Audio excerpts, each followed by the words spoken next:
Again. Hello, hello. I'm back. Hey, I hear myself okay now. Not talking like a squirrel. Oh my goodness, Red Bay. Thank you so much for letting me know that.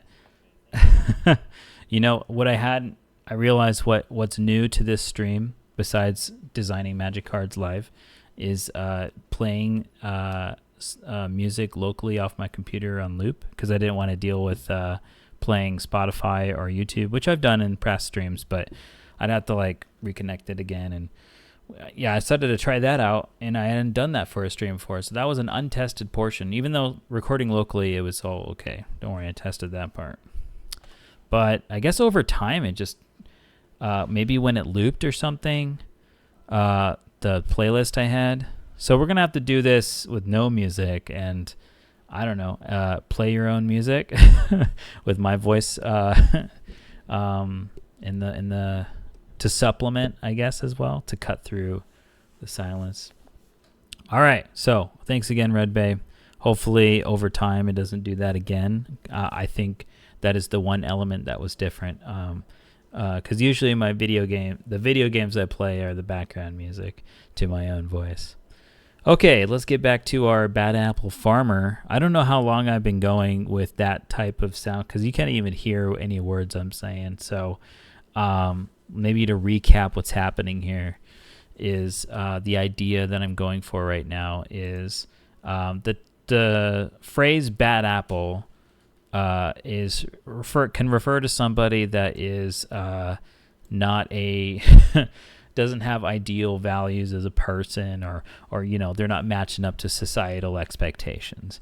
And then the wordplay here is that this is an apple farmer, but they're making poisoned food. And so what I'm about to do is go in the playbook. I don't know. Wilds of Eldraine's poisoned apple, the Ariette's poison apple. Is that their name? I didn't play this. Let's see. Ariette's Tempting Apple. I didn't play the set. But yeah, so let me just paste that. I just went ahead and copied, and then I saw your message, Red Bay. So let's see. So we got this. So let me put in tap there. You should be paying 2, I believe. Let's look at the Scryfall search here. I was also explaining how I have Scryfall search off screen on purpose. I'm not trying to show everything that's on my screen, just to make sure that you can see the Magic Set the card editor program that I've got up. Hopefully on mobile it's like clear enough you can see. That's the goal here. Okay, so 2 tap sacrifice card this artifact. Target opponent loses 3 life. Okay, so let's see. So now all we have to do is sacrifice this artifact. And hold on a second. This is an ability that we're going to have for whenever we create. We're going to create. Let's see. It's going to be some kind of effect that create an artifact token with. And then we've got to change the symbol on here. Is that how you do this here? We've created artifact tokens before. I think it's just artifact token. Let me do a little search in Scryfall here. Create an artifact token with. I always like to match the proper templating to Magic cards in the past. Oh, colorless. I think we have to say colorless. Create a colorless artifact token. Although the last time we did that was, holy geez, a long time ago. Named Ethereum cell. Named your choice of AEIOU, or named landmine. I'm reading cards that have done this before. They all have names. My goodness. We can name it if we'd like. Create an artifact token named a colorless artifact token. Let me see.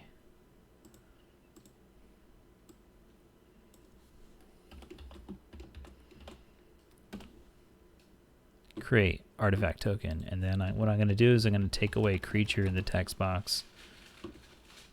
All right, we got replicating ring. They all have names. Okay, so we could just name this like bad food or something like poisoned food, something like that. So let's go ahead and do that.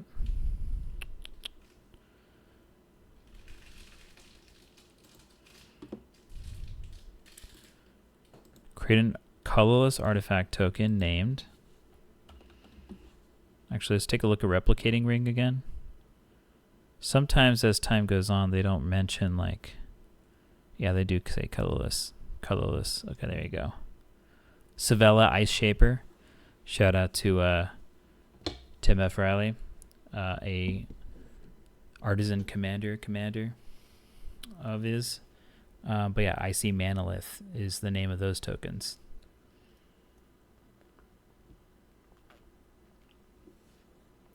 All right, so we just need to come up with a name. What's the most fun name that we can do for these tokens? We can keep stewing on that. All we have to do here is create a colorless artifact token named name here with bam. Okay, so now we just need a conditional thing. One thing can be when card name enters the battlefield. We could do this if we would like. This could just be a very simple card. And we don't have to key off of whatever that bad thing is. As long as we do something cute here. Like we can do bad apple farmer, but we can also do, you know, a bad ass were squirrel. Not that I'm joking on that name. Badass there. Although they're, you know, well, I guess to prove the point of how I'm joking, the joke set Unhinged did have a bad ass, but that was also when humor back then was not up to the humor standards nowadays. But yeah, so we can key off of like the bad part, or you could say this is a good, you know, good chomping, you know, squirrel, something like that. Whatever it is. Okay. When Bad Apple Farmer enters the battlefield, create a colorless artifact token named this. Oops. We need a little space there. There we go. Yeah, this... Okay, cool. And this also could be like whenever it attacks. Although that feels more white or red. White and red likes combat.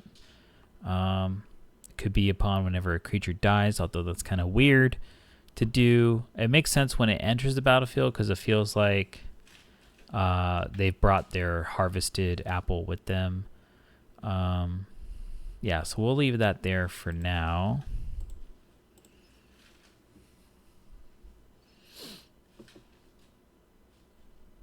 Now let's see. They could just be continuously farming, and if they do that, we need some kind of different trigger here that can repeat.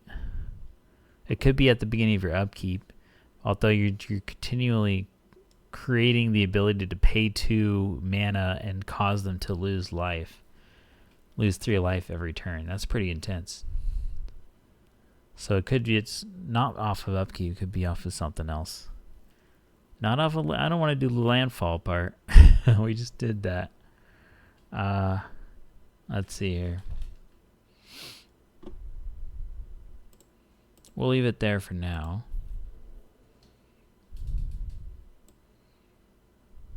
So what would the were squirrel here do? It could be that whenever they lose life, the squirrel, maybe it's a life link. Maybe the squirrel likes to suck your blood. No, that's a vampire squirrel. Maybe it likes to eat bad apples. Let's see. It farms the apples, but if you sacrifice the apple while the squirrel side is there, maybe something can happen while that's there. That could be interesting. That's cool. Yeah, a little reward for whenever you sacrifice a token, the squirrel gets like rawr. Yeah. So like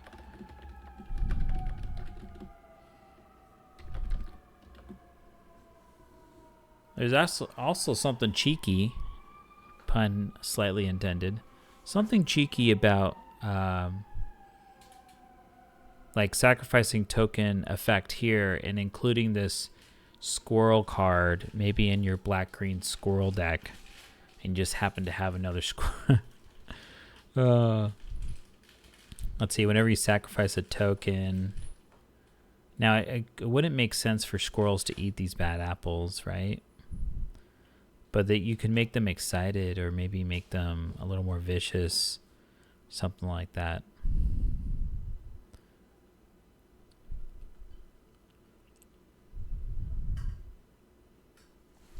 Or whenever an opponent loses one or more life. Whenever an opponent loses life.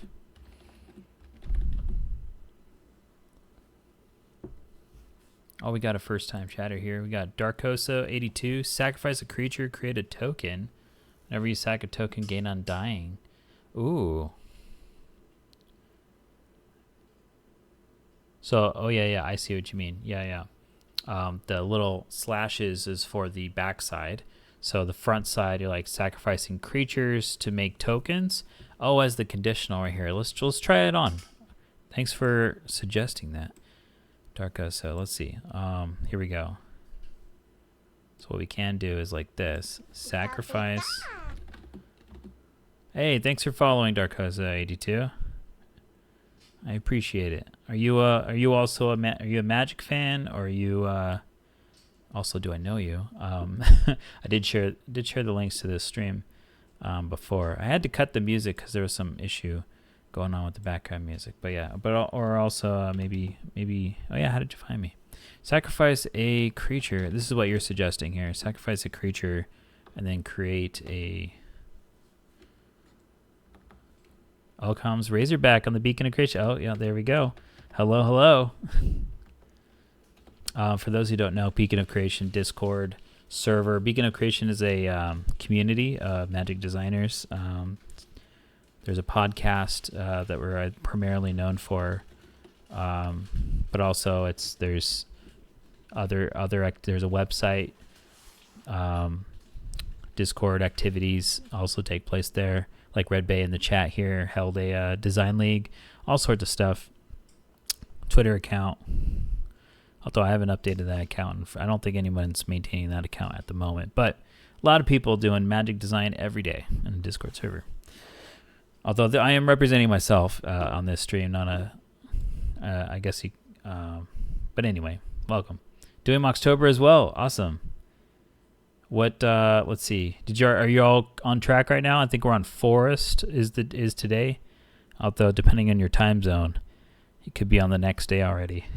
Okay, so you suggested sacrifice creature, create a token named something. And then on the back, you just put up your Forest submission. Nice. Awesome, you're on track. I have to catch up. And then whenever you sacrifice a token, gain undying.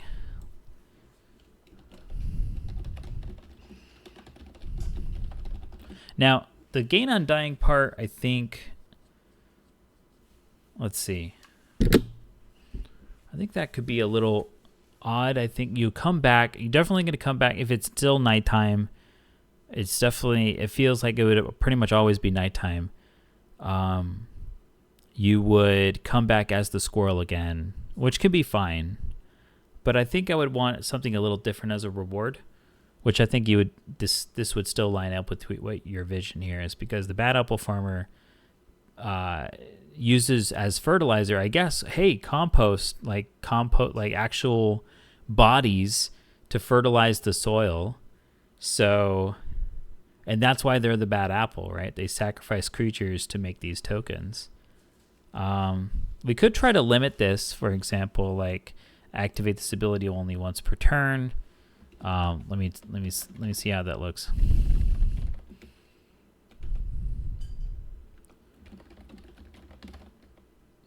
only once per whatever the wording is here. Or we can tap it. If we have it be tapped, it feels a bit less fun maybe, but maybe it makes sense to do. It could just be because right now if we look at creatures that sacrifice repeatedly, let's take a look, because we also want to maybe think about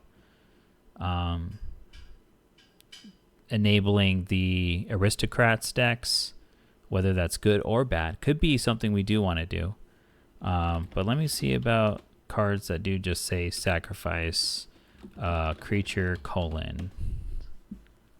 when's the last time we had a first print of that?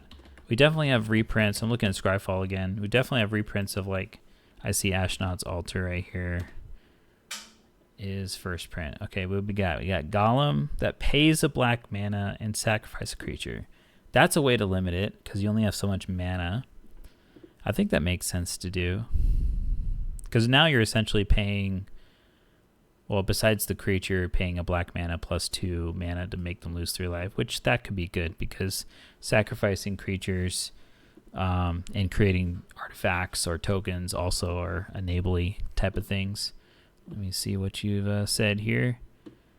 Would Undying make it come back as battleable farm? No, because the rule is if it's whatever a daybound and nightbound card looks at whether it's day or night currently, and it takes effect even as it enters the battlefield. So it will come back as the squirrel side.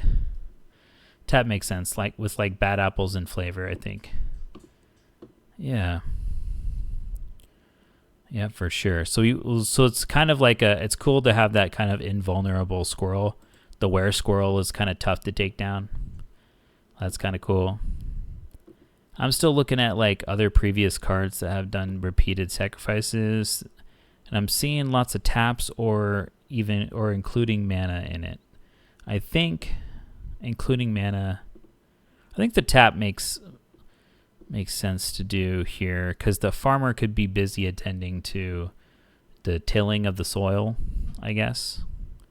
So let's go ahead and do that. And don't worry, that also means it goes down or the cost would go down because of the drawback. And it can take time to farm something, right? Because if you include the tap, I got to see where the tap symbol goes. Does it go before or after the sacrifice? It goes before. Okay, so what you do is this. You go tap symbol, sacrifice a creature. There you go. And I believe that's still a capitalized S. I think it even autocorrects me to do, yeah. Okay, so it goes like that. So now we know the farmer comes and they're getting ready to go and create some bad apples. So now we got that there. So that's cool. I like this front side. Thank you for the help for that. Now we just need to make a backside that makes sense. So let's see. Whenever you sacrifice a token. So this is cool because you want to save your tilling, your harvesting of these apples. You want to save it for the back. The undying part, maybe we can think of some other options as well. Whenever you sacrifice a token. And depending on what, I think we want to keep this maybe at uncommon, maybe. There we go. It's a little bit of a complicated ability here, creating specifically special named ones. Actually, we can even see if there's any uncommon cards that create their own special tokens. That if it creates a special token, named token, is it rare or higher? Let's take a look. Artifact token named is what I'm searching for in Scryfall. And it looks like we've got a lot of, here we go. We got Tago, Goblin Weaponsmith at uncommon. Svella Ice Shaper at uncommon. All right, I'll give that a pass at uncommon or higher. That is fine. Okay, so let's go back to our card here.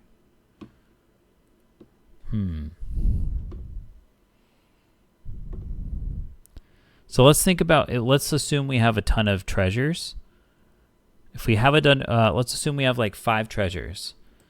And we want to make sure our card isn't broken if we sacrifice 5 treasures at once to do something. And it could even be, let's say that's 4 treasures, and it helps us pay for our our other, like a couple of our bad apples that we've harvested, then those are also extra tokens too. So that's like 6 tokens being sacrificed. So you wouldn't want something like whenever you sacrifice a token, card name, put a +1/+1 counter on card name, right? That would be bonkers, but maybe it doesn't have to be, you can always add if you had like 9 right there, you're good. Yeah, it's all good. But it's all about what effect we want, and then we'll balance the cost to it. And what we're trying to go for. I'm trying to aim it, I think, at uncommon here because of how simple it is. I think it's too simple. Like if it were rare, I think it would be a little less impressive. Yeah, a +1/+1 until end of turn feels great. I agree with you, Darko. So maybe let's see. Let's go ahead and do that right now. All right, whenever you sacrifice a token, card name gets +1/+1 until end of turn. So now this is still a bit vicious, a bit maybe too powerful, but that's okay. We can also tone it down after we test with it here. So now we want to go and maybe do. We don't even have to say were squirrel. It's in the creature type here, whereas the previous one we wanted to say were stag because there's a group of different names that fall under the elk category, but this one we know it's a were squirrel. Maybe, I don't know, maybe you can't tell from the art. It's like, what's an Azra squirrel? Is he teaming up? Is this Azra losing their peasantness and teaming up with the squirrel? So maybe we do need to say were squirrel here.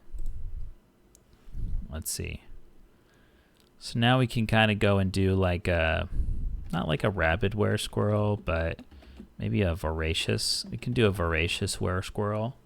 Something like that. Chewy, chewy, chomp, chomp, chomp. This could be, yeah. So now this Azra feels like, so we want to go and think about, let's pretend we are sacrificing a ton of tokens. I think it might be reasonable to expect that you might have 3 tokens. If you're like in limited, you have 3 tokens around by the time this comes out. That can make sense. And so I think I might want to go and reward you. Let's assume at least +1 is going to be done, but reward, if you do meet the 3, you should be above curve for this. Okay, so the Azra, maybe because it's a were squirrel, maybe the Azra can be like maybe a 2/2. Maybe let's look at existing Azras. I'm going to go ahead and go to Scryfall again. Let's see what their size range is. Type Azra. All right, so we've got 2 3s, 1 3s, 4 3s, 3 3. Wow, a lot of 3 toughness ones. There's some 2 toughness though, I see. Rushblade Commander, Azra Blade Seeker, and Blaring Captain all are 2/2s. And then we have Virtus the Veiled. That's one of my commanders that I play. One of my faves. And they're a 1/1. But I think farmers are a bit tough. They got a bit more muscle. But they're also not warriors like some of these 3/3s here. So I think 2/2 is pretty good landing there. Or even just a 1/2. But yeah, so let's go ahead and go for that. Keeping the front face low makes things a lot easier for the backside, because the backside I almost always, if not 100% of the time, want the backside to be bigger, because lycanthropes who tend to become, the werewolf tends to be bigger than the human. Okay, so this is either 1/2/2 or 1/2. Doesn't matter too much.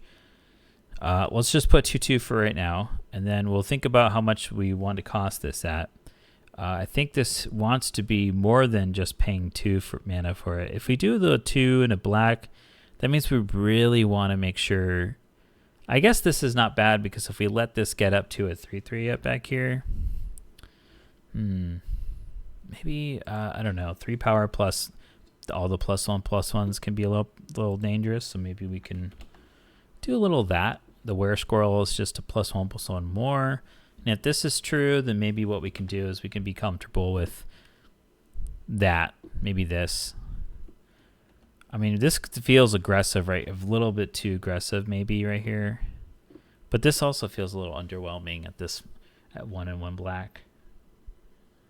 Because there's let me look at. I know that cards, like since I started designing, and then where I'm designing now, it's been the course of many years, and I know that the curve, the power level, the baseline curve for creatures, has gone up over time. So I'm going to look up, what I'm going to do is like a mana value equals 1, color equals black, type creature, and we're looking at what has been released recently. So we've got a warehouse tabby that's a 1/1 that has 2 different abilities. Any 1/2s. We got a serrated scorpion. Oh, but that's not first print. That's okay. Let's see. Is first print. Let's see. You got 1/1s. You got a fairy that's a 1/1 flyer, which translates to you can have a 1/2 that doesn't fly. 1/1 death touch with toxic 1. Here we go. We have a rat in the hat, which was printed in 2022. So almost a year ago now. It's a 1/2 that has a sacrifice, 1-time sacrifice. Huh. Okay.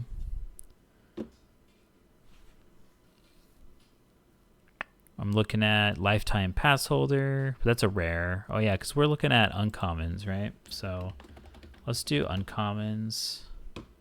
39 cards in uncommon.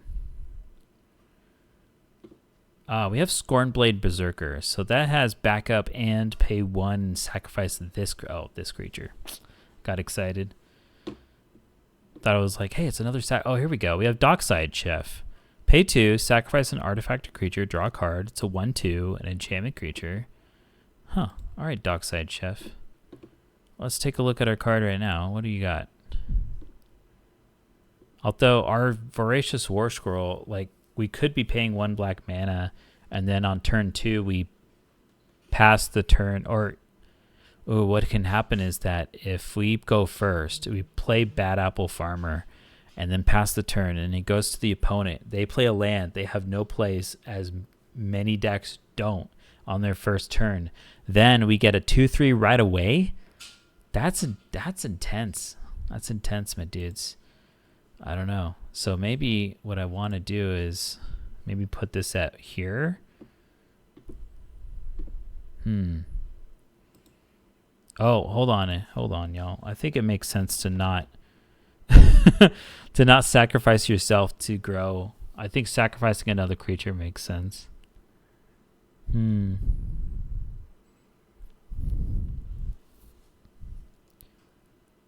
If we do this, if I do 2/2, does it make sense to have just a 2/3? It could be. I wonder if there's any werewolves that haven't increased their power at all. Plus almost 0 to balance. Oh, I like that. Yes, that makes more sense actually. Darkoso, I think you're right in that, like, because we've only paid black mana for the front side, black is much more likely to only increase its power. It has had the shade effect, I know, when paying black mana, but this type of effect of just caring about tokens at all, I think you're right here. Okay, we might do that. Okay, this is a little harder to do, but yeah, swinging for 2, you'd have, it's still pretty beefy, but here, how about this? There you go. I'm cheating here. Now you have to pay 2 black mana for a 2/3, and they have to have not played any spells, and then you switch, and then all right, there you go. Well, it's not cheating. It's totally okay to do 2 black mana. I guess most cards don't have double pips, but some cards do, and this could be one of those. You could also do this. This could also be the thing that you do, but if we do that, then we want to make sure that you have both green and black elements going on. But I do like keeping this black if we just to keep this all simple. All right, let's just do it. Let's go for this. Yeah, thanks for the help, Darkoso. So now we're gonna have to name our food. Now I do want to go and name this something food, maybe like poisoned food or something like that, like poisonous. Could just say poisonous apple. There you go. Yeah, poisonous, not poisoned. Poisoned implies you've you've added some poisons to the apple, whereas poisonous means you've grown the apple that is already by default poisonous. Yeah, I could do that. Let's see. I think, we have an overlap here. See that 2-3? The 2-3 is covered up by the reminder text by daybound. Now, if I just do this again, like we did before, we could also add flavor text here, right? Flavor text. That would also fix it. And then if we do that, then we could do flavor text here. That makes sense as well. Cool. Let's do that. There's another apple. Let me just do flavor text here. Here's the first card. For those who just tuned in, this is the first one we've done so far, which has still a lot of harvesting stuff going on, huh? At least it doesn't specify apples. But it is autumn. The theme for next year's Moxtober is autumn, so there's a lot of could be still a lot of overlap. Like leaves. Leaves is coming up in some future prompt, and that has to do with trees as well. Okay, I think we'll keep it on this, and then let's move on to the next day for day 3. I think this is good enough for now. We'll revisit the flavor text because I think you can spend a lot of time just trying to come up with something witty, but it's besides the point of design for those. Doing all DFCs. Hey, Tim F. Riley, thanks for stopping by. Yeah, more squirrel. Harris, you caught me. I'm designing more squirrel. I was just trying. Yeah. All right. I have nothing to say. I am doing all DFCs. Let me see. Tim, I've got Moxtober extra rules. I think I say it in here. There we go. Yeah. Those are the additional rules I'm following for Moxtober.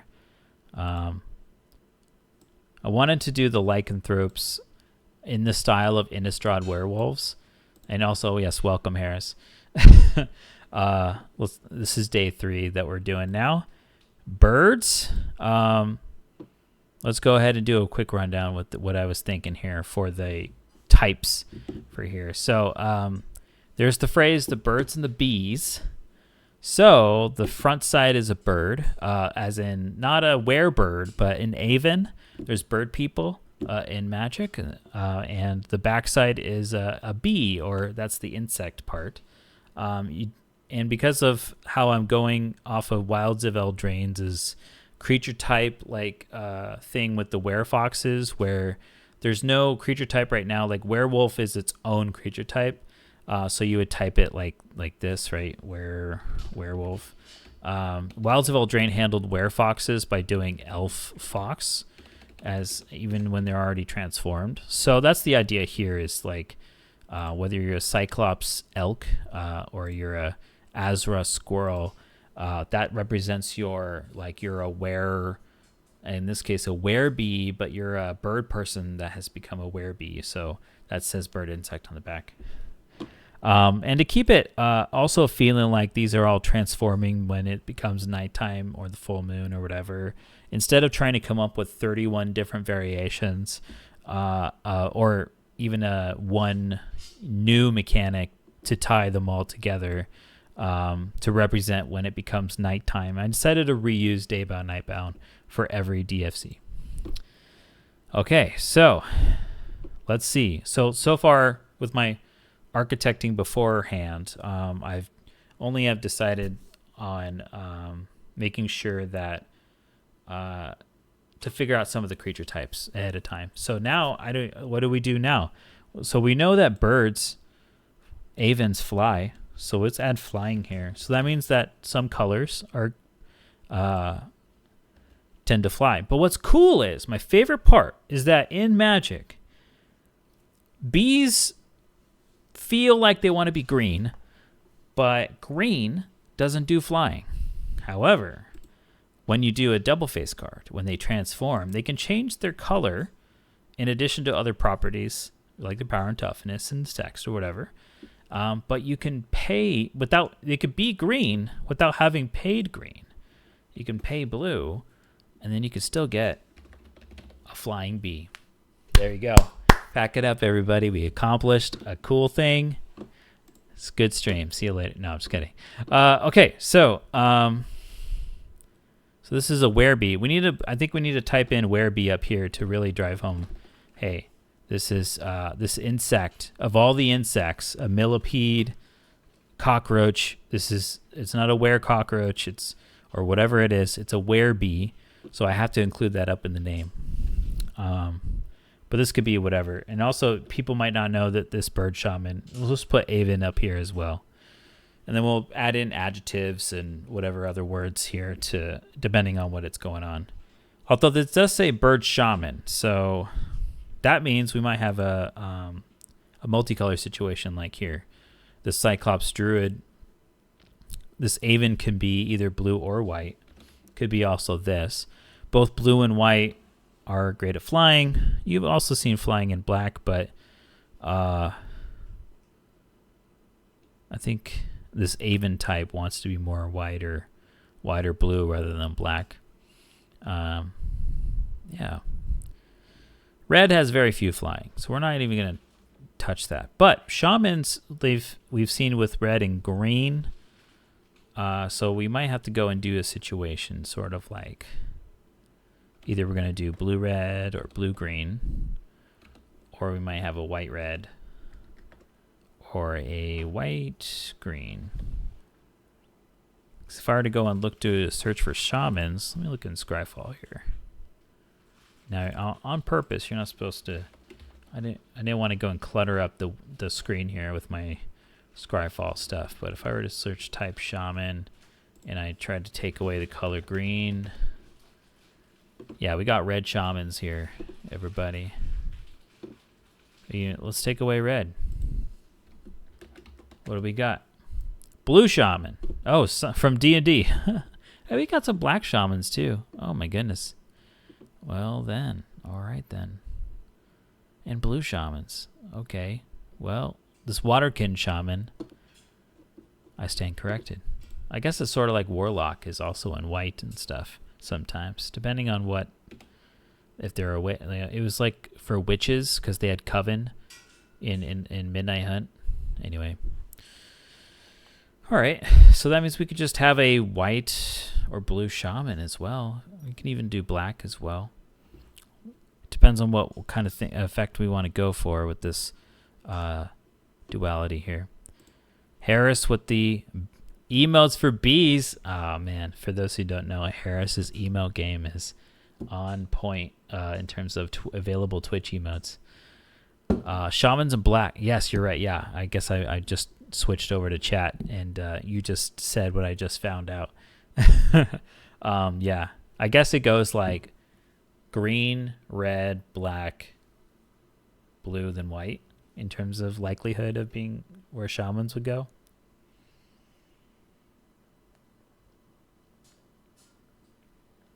Now, why did I pick shaman, right? I actually forgot. I was going through and I was assigning. I knew I wanted druid for Cyclops. And then, what's the other one? Let's see. We have druid, shaman, and then there was ranger. I wanted to put ranger for something else. But why did I put shaman here? I forgot. Oh my goodness. My architecting, and I leave notes for myself. So we might have to change this, and then maybe later I'll realize, oh, that's why I was doing shaman. I do have a little spreadsheet I made for myself when planning this out. Let's see. We could change the shaman to something else. There are a lot of class types in Magic, so it would be okay to work with that. So let's go ahead and just delete the shaman maybe. Let's go ahead and do that. Let's not lock ourselves in. Hey, Flaffy in the chat for Pokemon Community Gamers. Okay, let me do that. Bam. We're not locked into that. So now, Oh, and a fun thing to do, actually, I just realized we want this Aven to be blue.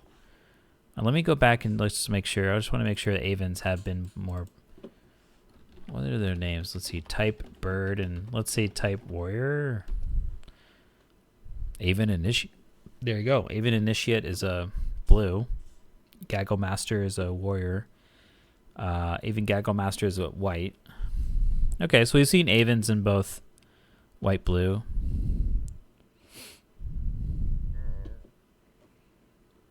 Very cool. Soaring Show Off. Battle Bond. Okay. All right, so I want to keep this as blue.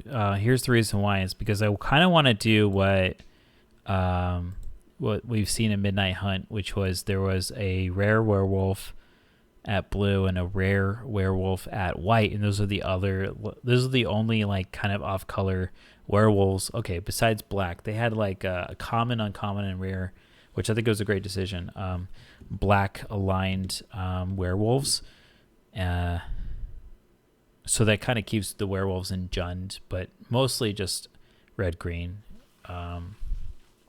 But what they did with the white werewolf, it became a red werewolf on the back, and then what they did with the blue one, it became a green on the back, and that was to kind of help communicate thematically, like aesthetically, like, hey, you've become a monster, like this is not who you are, and which is an enemy color. It's which is not the colors that aren't bordering the color on the front face. If you look on the back of the magic card, the adjacent colors to any one particular color are called allies, and the ones that are across are enemies. So if you look at the color white on the back of a magic card, black and red are at white's at the top, black and red at the bottom. Those are the enemy colors, and then the ally colors to white are the ones next to it, blue and green. So if we started it as a white Aven, if we wanted to simulate that, we would have this werebee be colored like red on the back or black on the back. But I do want a green bee, and because of that, and I want to also do that Midnight Hunt cool thing, let's have it be a blue Aven. So there we go. Now we know the kind of parameters. We're honing in on our design here. And now we could do a lot of stuff, because there's maybe the class is going to inform us what we're going to do. Because birds as a prompt is just, there it is. We've completed connecting to the theme. There's the bird. So now we can do a lot of stuff. And I think we want to aim for keeping this design as simple as possible. I know it can be boring to see of like, okay, let's say if we leave it right now, right? It's like, okay, it's flying, but then it becomes a bigger flying thing. Wait, if you become a werebee, do you become smaller? Whoa. And if you become smaller, you got to have something that makes it worth it. What if you have a stinger? What if you can sneak through things? What if you can't be blocked? Yes. And because you paid blue mana, it's coming together. All right, here we go. Let's do it. Put on the goggles.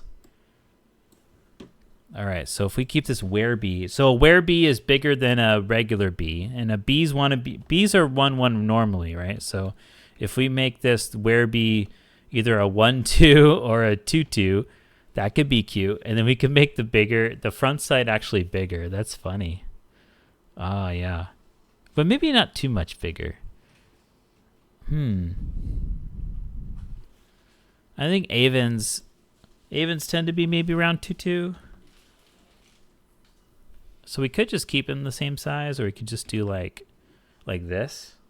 Maybe it doesn't feel as bad. Because if it's 2/1 and it can't be blocked, maybe, but if you're flying, it can't. No, then you lose flying. Oh my goodness. Dang it. Dang it. I love it. Honey, we shrunk the werebird. Yes. Oh man, I just recently saw Rick Moranis, and I recently watched Little Shop of Horrors as part of watching a bunch of Halloween movies this month, and it was cool to see Rick Moranis.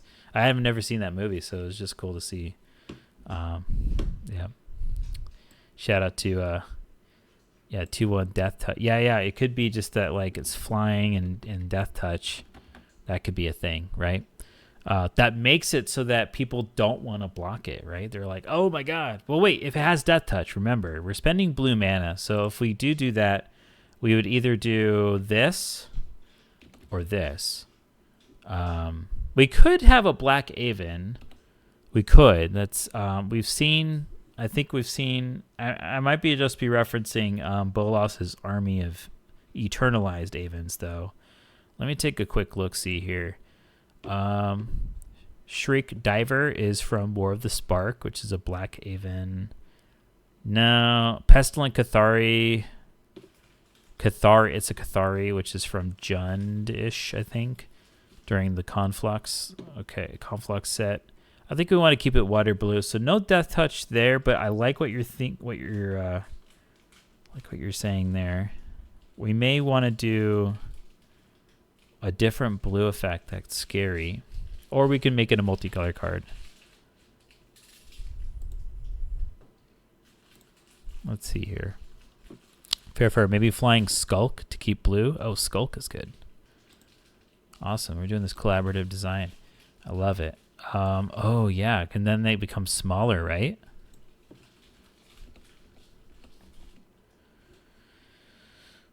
Now it's like extra like hard to block. Let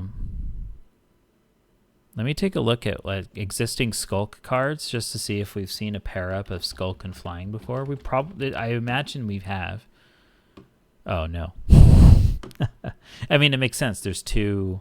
I mean, not that we can't do it and have one of the first creatures to have both Skulk and flying, because now you have to have both a flying and like to block it. You have to have both flying and low powered. Although Skulk says, let's read the fine text. It says, can't be blocked by creatures with greater power. Okay, so you have to have a 1 or 0 powered flyer to block this aware bee.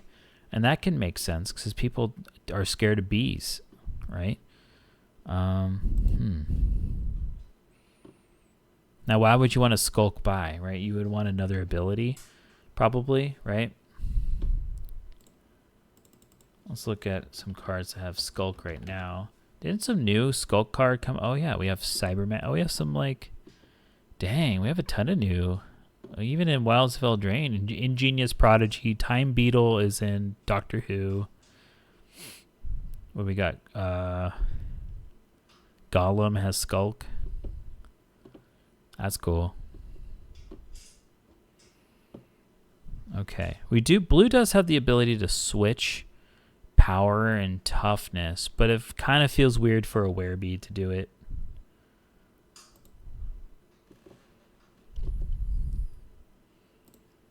Okay. So let's put this Aven back to blue. There we go. Let me look at what bees have done in the past besides do death touchy things. It's like I'm really loving the idea of paying blue for a green bee, but the ability on it is still overlaps with blue. Wah! Who's here? Let's take a look. Vronai, as usual. Hello. How's it going, Vronai? You have caught me on a magic design day. My goodness. That's right. Sometimes I don't play video games and I do this kind of stuff. You're good? That's good to hear. Okay. So right now we're searching for, now you can't see this, but yeah, we're going to look for existing cards that are bees. Oh, that's funny. I just brought up the Doctor Who card, Time Beetle, which has Skulk as well. And whenever Time Beetle deals combat damage to a player, time travel, which is a new keyworded mechanic. Rhino Beetles. I don't want the bee. Okay, so we have Spelling Bee. Hey, that's right. Spelling Bee is from has flying, but it's a little bit of a bend there. All right, let's see. Beebles. No, I want bees. Give me those bees. There's probably synonyms for bees that I'm not getting as well. Like hornets. Those are things. I'm getting a lot of beetles here. Let me look up hornet and wasp. Hornet queen, flying death touch, hornet nest. And it makes sense I may not be finding as many because of the problem I mentioned earlier of bees and hornets. They feel like they want to be green, but they also want to. They also pretty much should fly, but green doesn't do flying. We do have a foundry hornet in black. Let's see. If you control a creature with a counter on it, it just does a mechanical, like it does a foundry thing.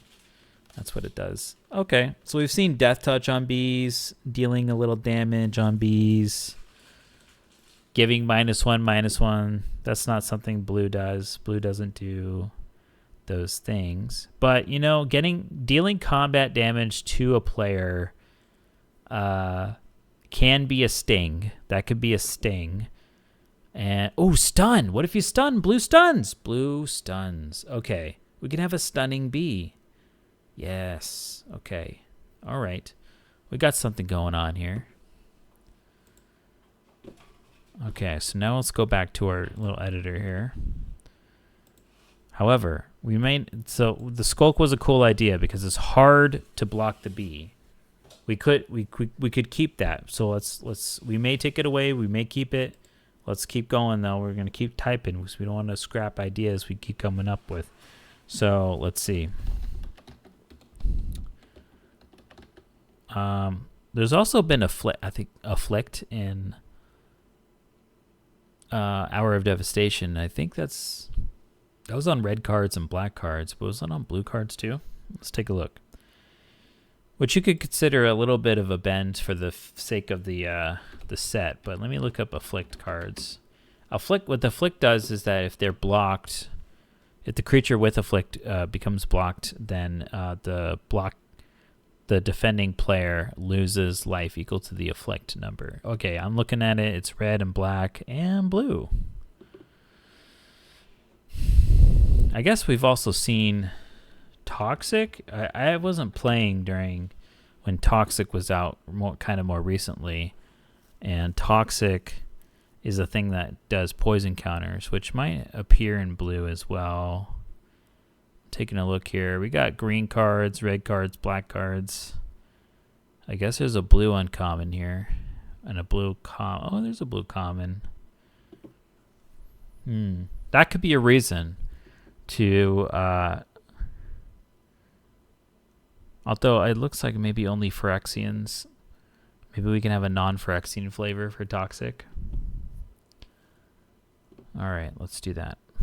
So that could be a reason why you keep Skulk, right? So you can go flying Skulk. Although I might have to do this on a different line. If you look right here, I might have to do it like this. It depends. I would actually look at different cards that are existing for how they template that. Especially if they have a reminder text. If you have a reminder text for something, which I think we want to do for Skulk, we don't do that. We don't see that often. We might have Skulk here and then Toxic 1 or something like that. Oh, funny. I don't have a reminder text for that because it's so new. Although a newer updated Magic Set Editor might have that. You like Stun Darkoso? Awesome. We'll keep that in mind. Stun, stun, stun. Also, we have Toxic. Okay. Harris, is there any mechanic to mimic swarming or attacking in a group? Oh, Myriad. Harris. What a great, cool idea. So let's put in the reminder text for Toxic right here just to keep it. And because we're running out of room, don't worry. We're going to put Myriad on the B part, but this... Look at that reminder text. That's spicy. So the werebee, I guess what we could think about, how does this make sense? The werebee can either be a swarm of bees. You're the were swarm of bees, which is funny. Or when you gain bee qualities, you're able to have a hive insect connection, and you're able to call upon the bees, and you all attack. Which actually, I think, feels very inspired, Harris. I think because this is your first suggestion here, I think I want to go with the Myriad, and it makes sense for why you would go down in power, because you've transformed from an Aven, let's say this big, into a werebee that's maybe this big, and regular bees are this big, or magic or like magic bees, or like any rats. They're pretty much like dire rats or dire bees, but like I would imagine the werebee is a little bigger than a dire bee. But yeah, if you have myriad, that actually means it's for an environment with 3 other opponents. I guess it's for a commander environment, which means the power level can go up. But it's so cool to read on its own, like as a single card. But if you go down in power, that means you actually go up in power if you have 3 opponents. That's kind of cool. All right, cool, sweet. So let's do we have the toxic as well?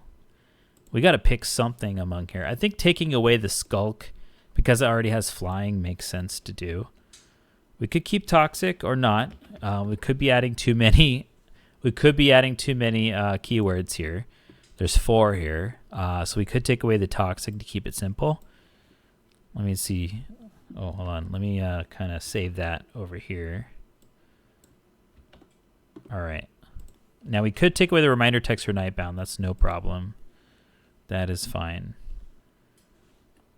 Now I see that the reminder text is kind of overlapping with the 1-2, as you might see there. So what we would do is we either take away the reminder text like this, like that, which I think might be a little more of a good decision, because myriad is such a how do you say it? Such a like a dense like concept of a card, of a mechanic, that you might not be on a common. Although I guess you can have just flying myriad, and that's I guess also Nightbound. That's like 3 mechanics. But maybe there's common myriad stuff by now. I don't know. There's so many cards coming out nowadays. Maybe there's some common ones. I see Dalek Squadron is Menace Myriad, and that's uncommon. So you already see proof of like just having 2 keywords is already enough to make it uncommon. Herald of the Host is uncommon. Oh, here we go. We got Tiamat's Fanatics, which appeared in Commander's Legends Battle for Baldur's Gate. That's Haste and Myriad. And that makes sense with Haste, is like it goes away at the end of turn. We have another common, let's see, Myriad, and then a Pump.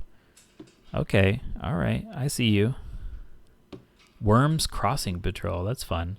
This is a 1-1 for 1 with Myriad, that's fun. All right, catching up on chat here. Ooh, that's spicy. Oh yeah, that's in response to the Myriad part. Okay, I like the Werebee with the Myriad. Maybe let's keep it simple like this. It's not a bad thing to be simple. As long as you're making unique cards and you're solving the problem, we don't need to have something that is trying to accomplish something novel all on its own. We can imagine we are slotting this in like an artisan into a greater set file. We need to have some cards that are simple to read, that get the job done. Okay, so I think this is super cool. So regular bees are 1-1, werebees are 1-2, and then the myriad part is the swarm. That's awesome. This is sick. Okay, all right. So now the Aven is 2-2, and then when it transforms, it becomes smaller. All right. So now we just need to see what the cheapest cost would be for this. So I think this might be it right here. This might be the sweet spot. Because Windrake is the term that is often used for pay 2 and a blue for a 2/2 with flying. Nowadays, Windrakes tend to be pay 2 for a blue with flying, 2/2, and something else. And in this case, our something else is this can turn into a myriading thing. Although I guess sometimes you don't want it to be a 1/2. That kind of makes me sad now again. Jeez. How do we make this more appealing? With maybe just a keyword. Is it the skulk again? Flying skulk? Because, I mean, we could just do can't be blocked. But now I lose the flying. Let's just type it out, see how that feels. Does Myriad go? Let's see. This creature can't be blocked. No, card name can't be blocked.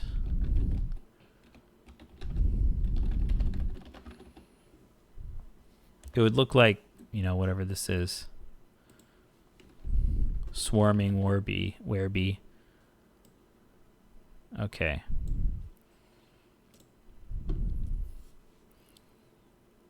Ooh, then the Aven can be part of... Should the Aven... No. Yeah, if you do it like this, then it's like... It's a sad time. Maybe it does need to be a flying skulker.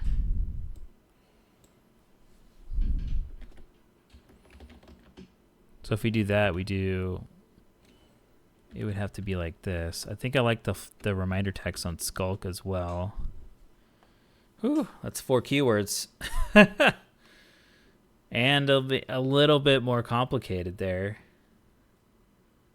And like, why would you want to hit them for like, oh, yippee, you hit them for 1. Yeah, Not as exciting. Do we have the Afflict? Because we have Afflict in our arsenal as well. Maybe Myriad isn't as exciting as it was. Maybe that's not the way to go. Or maybe I'm just too attached to the flying part. Maybe it's like this creature can't be blocked. Oh, yeah, card name can't be blocked. All right. Okay. Maybe I'll concede to not have flying. Let me scream at me if you also feel too sad to lose the flying on the backside. Oh, maybe we do need to do 2/2. It's just bothering me that I like that it does lose 1 power. But we do more damage, but it's spread out. Like, because I don't want to feel bad about flipping to Nightside. So it could just make sense you don't change size because you're a ferocious, size for power and toughness, but maybe physically you look like you went down this, but you still pack a punch. Swarming Werebee can't be blocked. Myriad. Yeah, maybe the Myriad part. I think maybe I'm getting too attached to it. I like it, Harris, but I think maybe that part was getting a little too much there, because that's the part that was supposed to reward us, but there's sometimes the Myriad doesn't actually help us too much. Okay. So I guess just throwing on the Toxic, maybe that's just the way out. My little way out without losing too much time here. All right, I'm gonna look up the. I don't have reminder text for Toxic on Magic Set Editor, so I'm just gonna grab that, and then we'll move on to day 4, so we don't burn too much time. Let us do that, and I think we can get reminder text back for Nightbound. Let's take a look. Yeah, there we go.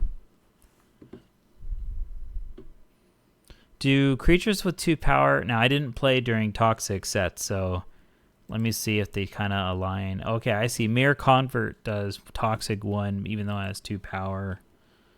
So let me look at other Toxic cards to see if that's kind of the pattern. Yeah,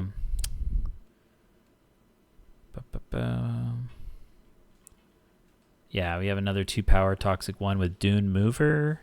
2 power Toxic 1 with Voidwing Hybrid. Yeah, that's fine. That's fine. So now it's not swarming anymore. We could just kind of do like... Wait, are bees... If a bee stung you, it's venomous, right? It doesn't use its fang, because venom means... I know the difference between poison and venom, but like usually I think of a snake injecting from its teeth. I would think the injection from the sting. Not that real life... inject toxins, but like a fantasy bee. Let me see. Venomous definition. Let me see if it says through a means of a bite or a sting. Oh, okay, cool. Yeah. I guess maybe some... Oh, we had the stun counters, right? I forgot about that. The stun counter concept. Let me see. 2/2 flyer.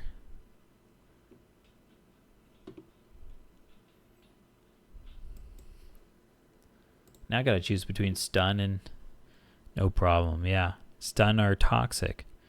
Stun feels more evergreen, whereas toxic might feel to still married to Phyrexians. Huh.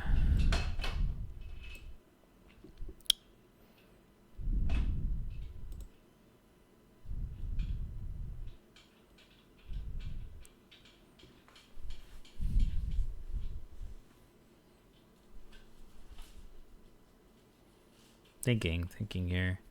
Now there is a cool concept maybe of a different card that is both a flyer, unless it already exists, but a bee that flies that also has toxic and stun. So if it, I guess that's not wither, but what is it? What's the poison counter mechanic that came before toxic? Infect. That's just infect, right? Infect can hurt both creatures and players, whereas, yeah, because if you get blocked by the venomous werebee, I think I just went all the way back to infect now. That's so funny. Yeah, because why wouldn't a bee sting you? When you're, as a creature, you're being blocked. I mean, we could just wave it, but there's probably already a flying. Yeah, what's that? Thrumming bird? No, it's not thrumming bird. That's the proliferate bird. Proliferate blue flyer. Let me see if there's an infect flyer. Let me look at all those. Infect and flying. We got viral drake. You pay 3 and a blue for a 1/4 flying infect. And it has proliferate. Oh, well, having a proliferate ups the ante there. But yeah, we have Tine Shrike, common. Plague Stinger is 1 and a black for a flying infect, 1/1. These are all common. Let's look at uncommon. We have 3 and a black for a flying infect, plus a sack creature, and it boosts. I see. Infect scales.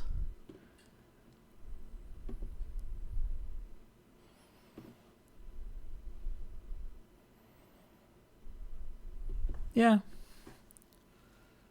I think we could do that. Let's do that.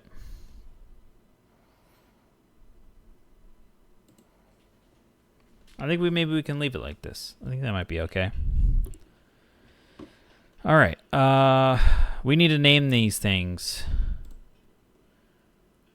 If there's something that we could do that kind of mirrors the venomous wording, like there's venomous, and then there might be another V word that is like flying, not even, but I don't know, getting about to be corrupted, even, or something like that.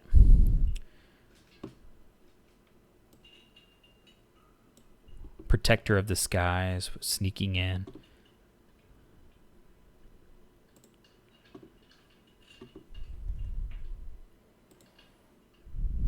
A veritable Aven. That's pretty cheesy. And also we haven't even come up with a class right here. I mean, we could just do bird soldier or bird warrior. A soldier could mean they're veritable. Let's see.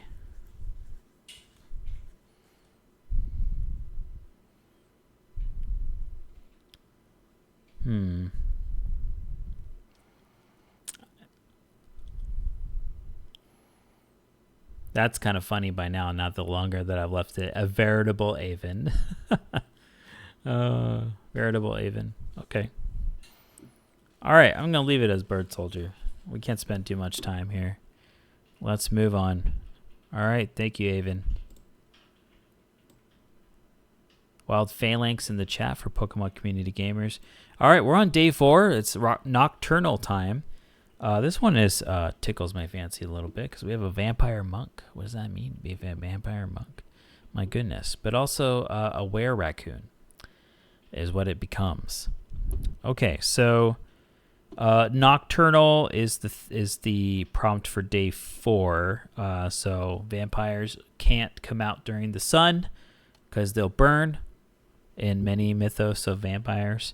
And then with raccoons, they're, at nighttime, they like to go out because they're nocturnal, of course. There you go. Marry those two. Now, why did I choose monk? Here's what I'm thinking. I'm thinking of raccoons. I mean, they do have the moniker of trash panda. I know. Sorry. Okay. But if we kind of embrace the concept of them digging through trash to go and get stuff, not because they need it out of desperation, but maybe because they're indulgent, then the were-raccoon form of the vampire could be their indulgences coming out. They're just like letting loose, and just, even though they've already eaten dinner and dessert, they still want fourth meal, and they're going into the trash and trying to find even more food or whatever. So what's the opposite of that? Maybe the vampire is, there's, how do they make sure they show restraint as a vampire? Because the vampire also wants to get blood and stuff or whatever. But and also during the day, if they have daybound, a vampire with daybound, what does that mean? So a vampire during the day could be indoors doing indoor activities, and some monks stay indoors and they do stuff indoors. So I know that monks go outside, but this vampire, maybe their occupation, their role in the community that they're a part of, they just stay indoors, and they have their hoods and they block the sun if they ever need to peek their head out somewhere. And that's what's up. So now we're going to try to do a mirroring of this. So vampires tend to be black, so I want to put that there. But also we could have a red vampire as well. We've seen some white vampires too. We can do either, who knows, maybe even white, black, and red. We do have to touch all of the color identities as we design. So this could be an opportunity to make sure to do maybe someone who's defiant of, how Edgar Markov is the line, and Edgar Markov is at least the first iteration we've seen is Mardu colors, which is all three of these. Maybe this is a Markov like rebel or something like that. They refuse to engage in Markovian things. So if we do that, let's see, maybe a Markov, not a rebel, but like the black sheep, whatever word that it could be. Someone who's run away. Maybe a Markov runaway. Hey, people like to run away. And there you go.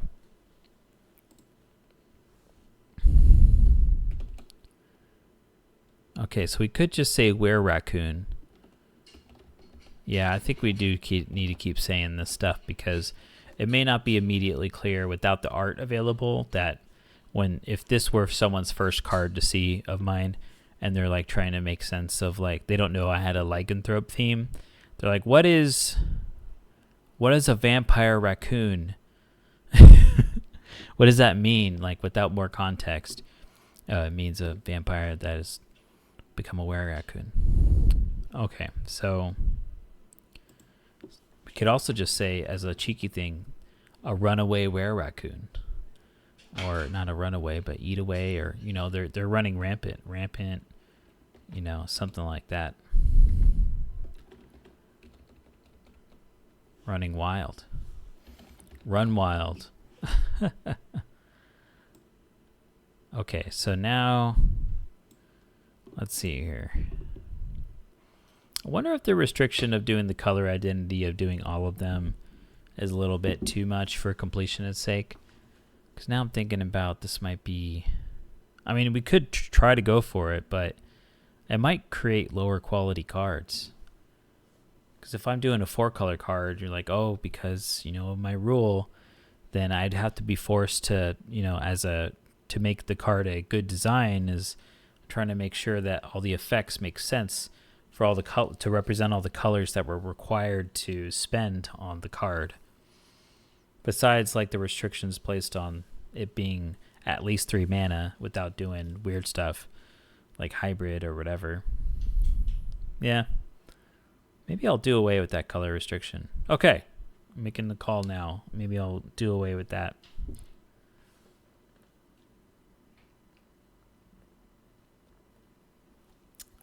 Okay. So let's take that away. Let's do...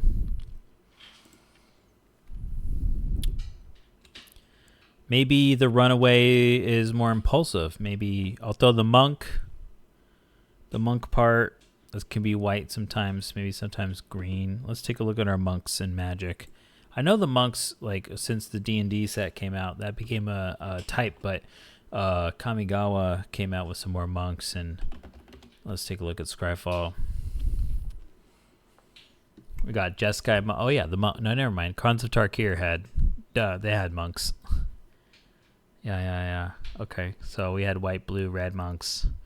So we could have a red monk. Oh yeah, and also the monks, the fire monks, what that Jaya hung out with, and Chandra got to meet as well. We could have a red monk. That's also a red vampire. Let's do it. Just got to make them feel monk-like, whatever that will be.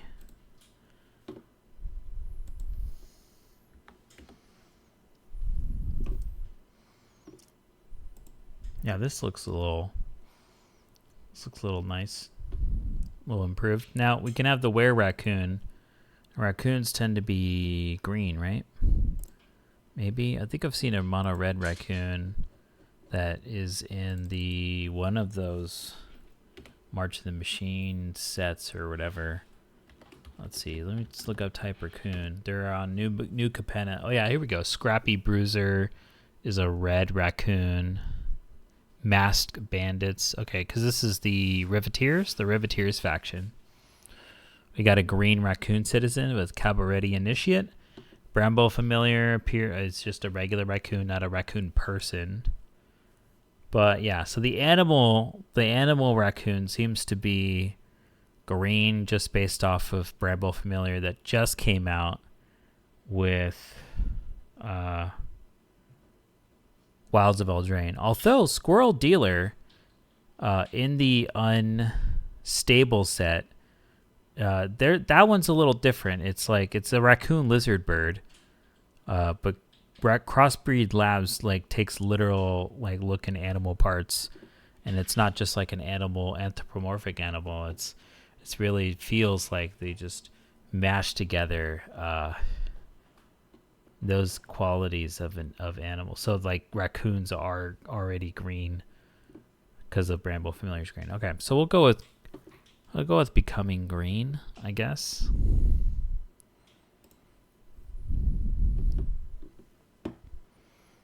So let's do that. All right. So what does it mean to be a raccoon? And then maybe we can, and then what does it mean to be a vampire? And what does it mean to be a monk? And we can tie all those together. Raccoons if raccoons like the trash, they might like the graveyard. So we might have something that has to do with the graveyard here. And in that case, we might have things that like to send stuff to the graveyard here. There could be self-milling, but if that happens, we might want to be a black vampire, right? Black tends to mill more than red. Red does, let's see. Red does the exile, and you may play until end of turn. That sort of mills you as a byproduct. Although I guess drawing cards mills you as well. Let's continue to think. Raccoons are nocturnal. There's some nighttime. Oh, well, of course they're on the back already. The nightbound side has raccoon on it. Yeah, we could have the vampire deal damage. It could fight. This could be a thing. Monks. This could be a vampire monk that is not only stays indoors but also knows how to train in self-defense and all that.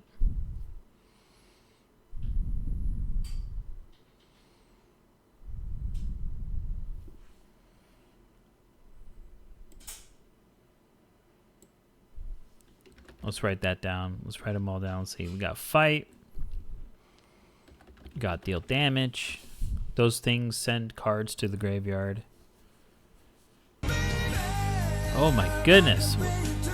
Distinct. Boom. Thanks so much for the subscription. Once again, you're on a 3-month streak right now. My goodness. For 5 months as well in total. I appreciate it. How you doing, Distinct? You've caught me on a rare, not playing games, but doing some card game design for Magic. Or I guess not making a game system, but creating content, right, which is cards. Yeah. Did you, you were streaming today, weren't you, Distinct? Let's see. Let me see. I'm going to give you a quick little shout out here. Shout out Distinct. I want to see what does this say you were playing? Are you playing that racing game? No, Little Nightmares 2. Are you doing a stream Speedstorm and Little Nightmares? Are you getting spooky season going right now? What's Little Nightmares 2? I don't know what that is. Tell me about it.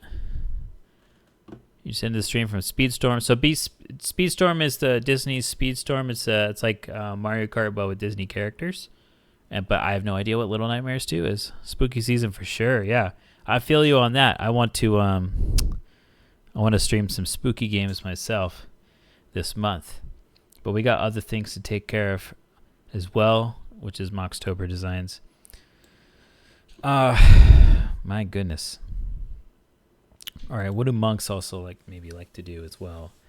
Because we also want to think about, hey, maybe I'll do a search for existing Markov cards, and we'll see if there's a common theme. I know that there's like that mechanic of when the vampire deals damage to a player, they get a +1/+1 counter. It's kind of an unnamed mechanical theme that they've had in the past, but let me search up Markov, type creature, maybe color red. 5 of them. Whoa. 3 mono red creatures that say Markov. Let's read them. Let's see. Markov Enforcer says when it or another vampire enters the battlefield under your control, it fights. Oh, we already have some fighting. Whenever a creature dealt damage by Markov Enforcer this turn dies, create a blood token. Very cool. Markov Warlord. Haste. When it enters, up to 2 target creatures can't block this turn. Markov Blade Master. Oh, here it is. Here's that. Besides double strike it has, it also, when it deals damage, combat damage to a player, put a +1/+1 counter on it. So that's kind of the on fleek, the pumped up version of common and uncommon cards that only put the one +1/+1 counter, because it has double strike. It can put 2 more. That's cool. Or 2, which is 1 more. All right, let me catch up on chat here. Distinct says, Speedstorm, Disney Mario Kart. Yes, now free to play. Ooh, not sponsored, right? Unless you are sponsored. Congratulations. Distinct Little Nightmares is a survival puzzle game with no real hints. No real ones. Okay, I like doing the puzzle games sometimes. Like Limbo, is like a platformer puzzler, but this one is a survival puzzler. What makes a game survival like? I forget. All right, let's see here. So what if they're a runaway? Maybe whenever they deal damage. Let's see. I guess we'll do that again, right? Deals combat damage to a player. Something, right? That means you're swinging. But maybe you're in seclusion. Maybe you have Defender. Defender. There's some red cards with Defender. Let me see. What's our Defender count on red here? When's the last time? Let's see. Defender. First print. Color equals red. Oh, Wilds of Eldraine. Unruly Catapult. Okay. Or creature. How about creatures? We got Karsa's Death Guard. Oh yeah, Stirring Bard from. Okay, take the initiative. Give mana. Yeah, totally. We totally got some. Here's what I'm thinking right now. Okay, so if we have a Markov Runaway, the Markov Runaway doesn't do what other Markovs do, which is they like to swing in to attack. So Markov Runaway has that, but when it switches to the Nightbound side, they're totally attacking. Now we want to have something interesting to do while it's on the front side that also would tie into the back side. So maybe they're practicing stuff. Maybe they're putting counters on themselves or whichever. Oh, counters on themselves. That when they flip over. Ah. Hit my own headphones. When they flip over, they can take advantage of those counters. Now, if I have defender and I put on a first strike counter, that still makes them a little dangerous. It could make sense that they still have defender. But I don't want to gum up the board with this like I could change it to like this. All right, here's two thoughts that are happening right now at the same time. If you have this one, this is totally a legit thing now. Although we might have to look at what creatures have done that.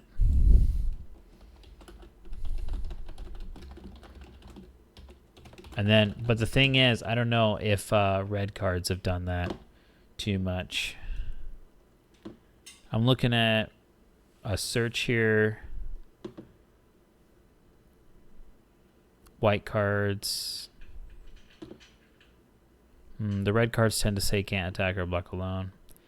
All right, that might be a mistake here. All right, hold on. Let's not do that. Let's do defender. Okay. Maybe, I don't know if there's keyword counters for cards that would be better only on attacking. Because you can block while have flying. Maybe keyword counters not the way to go.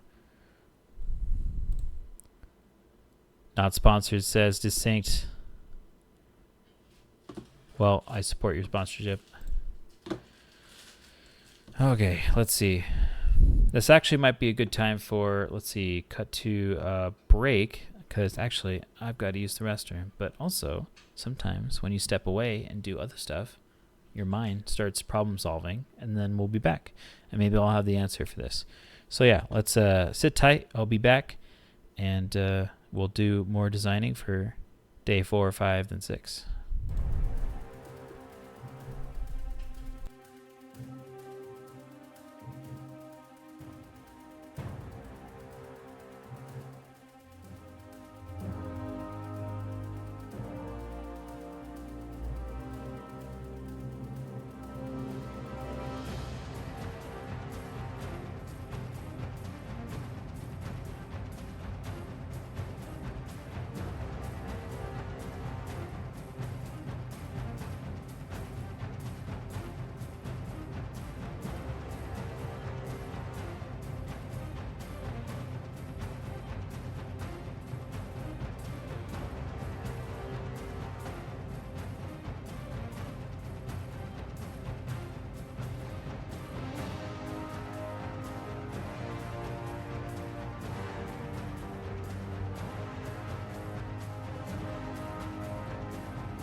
Hello, welcome back to another not BRB section of the stream. So it totally worked. While I was away, I was thinking what this could be, and I concluded that red, with this red creature here, red does rummaging, and the concept of rummaging here could be that here, by what I mean by rummaging is the effects of let's see, you got to do, what is it, tap, yeah, discard a card and then draw a card. Okay, so in this case the Markov runaway is throwing away what they have known growing up and learning new things now as a monk.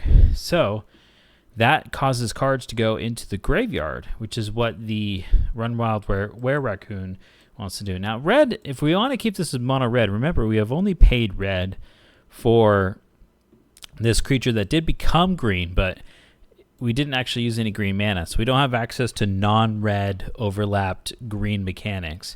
But Threshold has been a thing, has appeared in the past.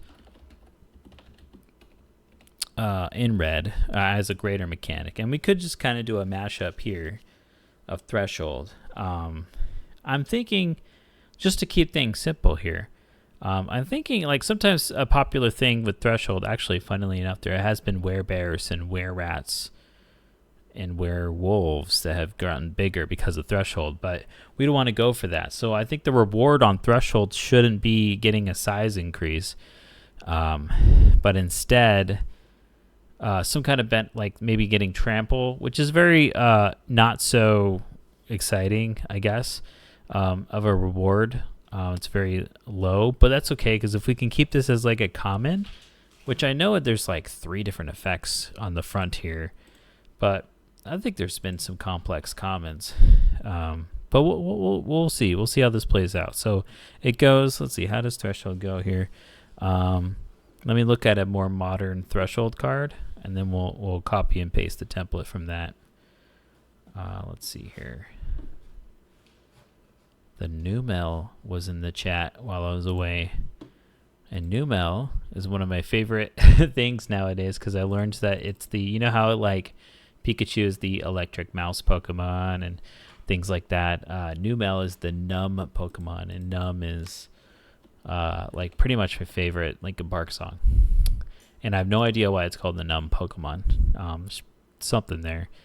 Okay, so I'm in Scryfall right now. I'm looking up Threshold.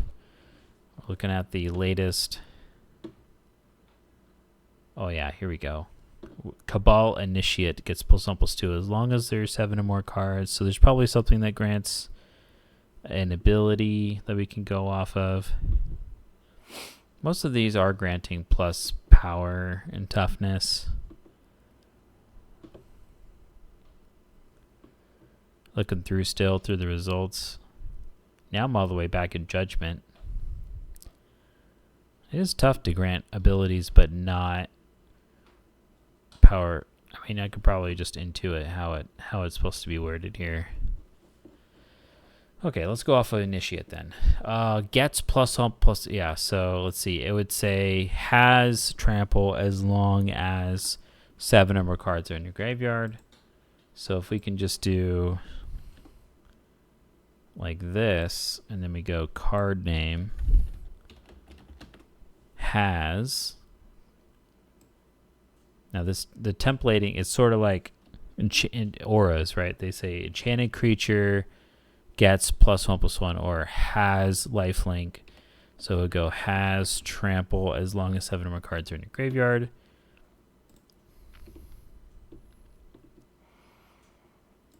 Now, maybe it's okay that it gets even bigger. I mean, I guess we could say maybe the +1/+1 communicates that it's not getting too much bigger. It already got bigger before. Yeah. Okay. Maybe that's okay. Maybe that feels good. Because look, what are some other? Because red does get access to trample. And that's still good. And +1/+1 is not too much bigger, so that's fine. Trying to think of other red. So red can get menace. Maybe menace can be cool. Run Wild? That's cool. Maybe we could do that. Trample and Menace. Now what comes first? Let me see. Trample, Menace, not type creature.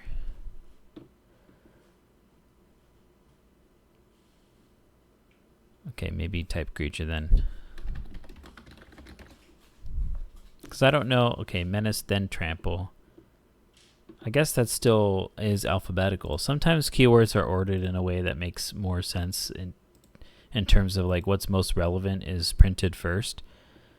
But then sometimes it's alphabetical. For example, the Jurassic Park card that's coming out, Indominus Rex Alpha has like the mentioning of flying as an example, but then it goes down all the keyword list, and they are doing in alphabetical order, for the exception of being First Strike is placed first before Double Strike. I guess they kept Double Strike in the D section and then put First Strike before it, but then it goes Death Touch, Hexproof, Haste, Indestructible, and it's going down in alphabetical order. So what we could do is maybe just do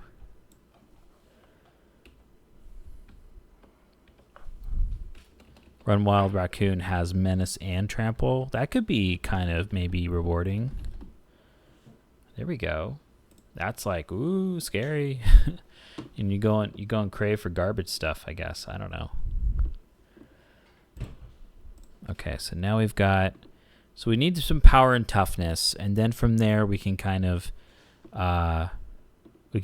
get the costs down.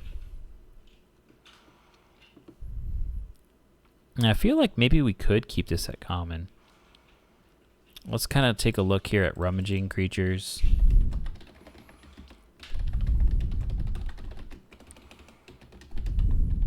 So I'm doing a search now I'm searching by tap symbol, discard, mono red, creature, is first print.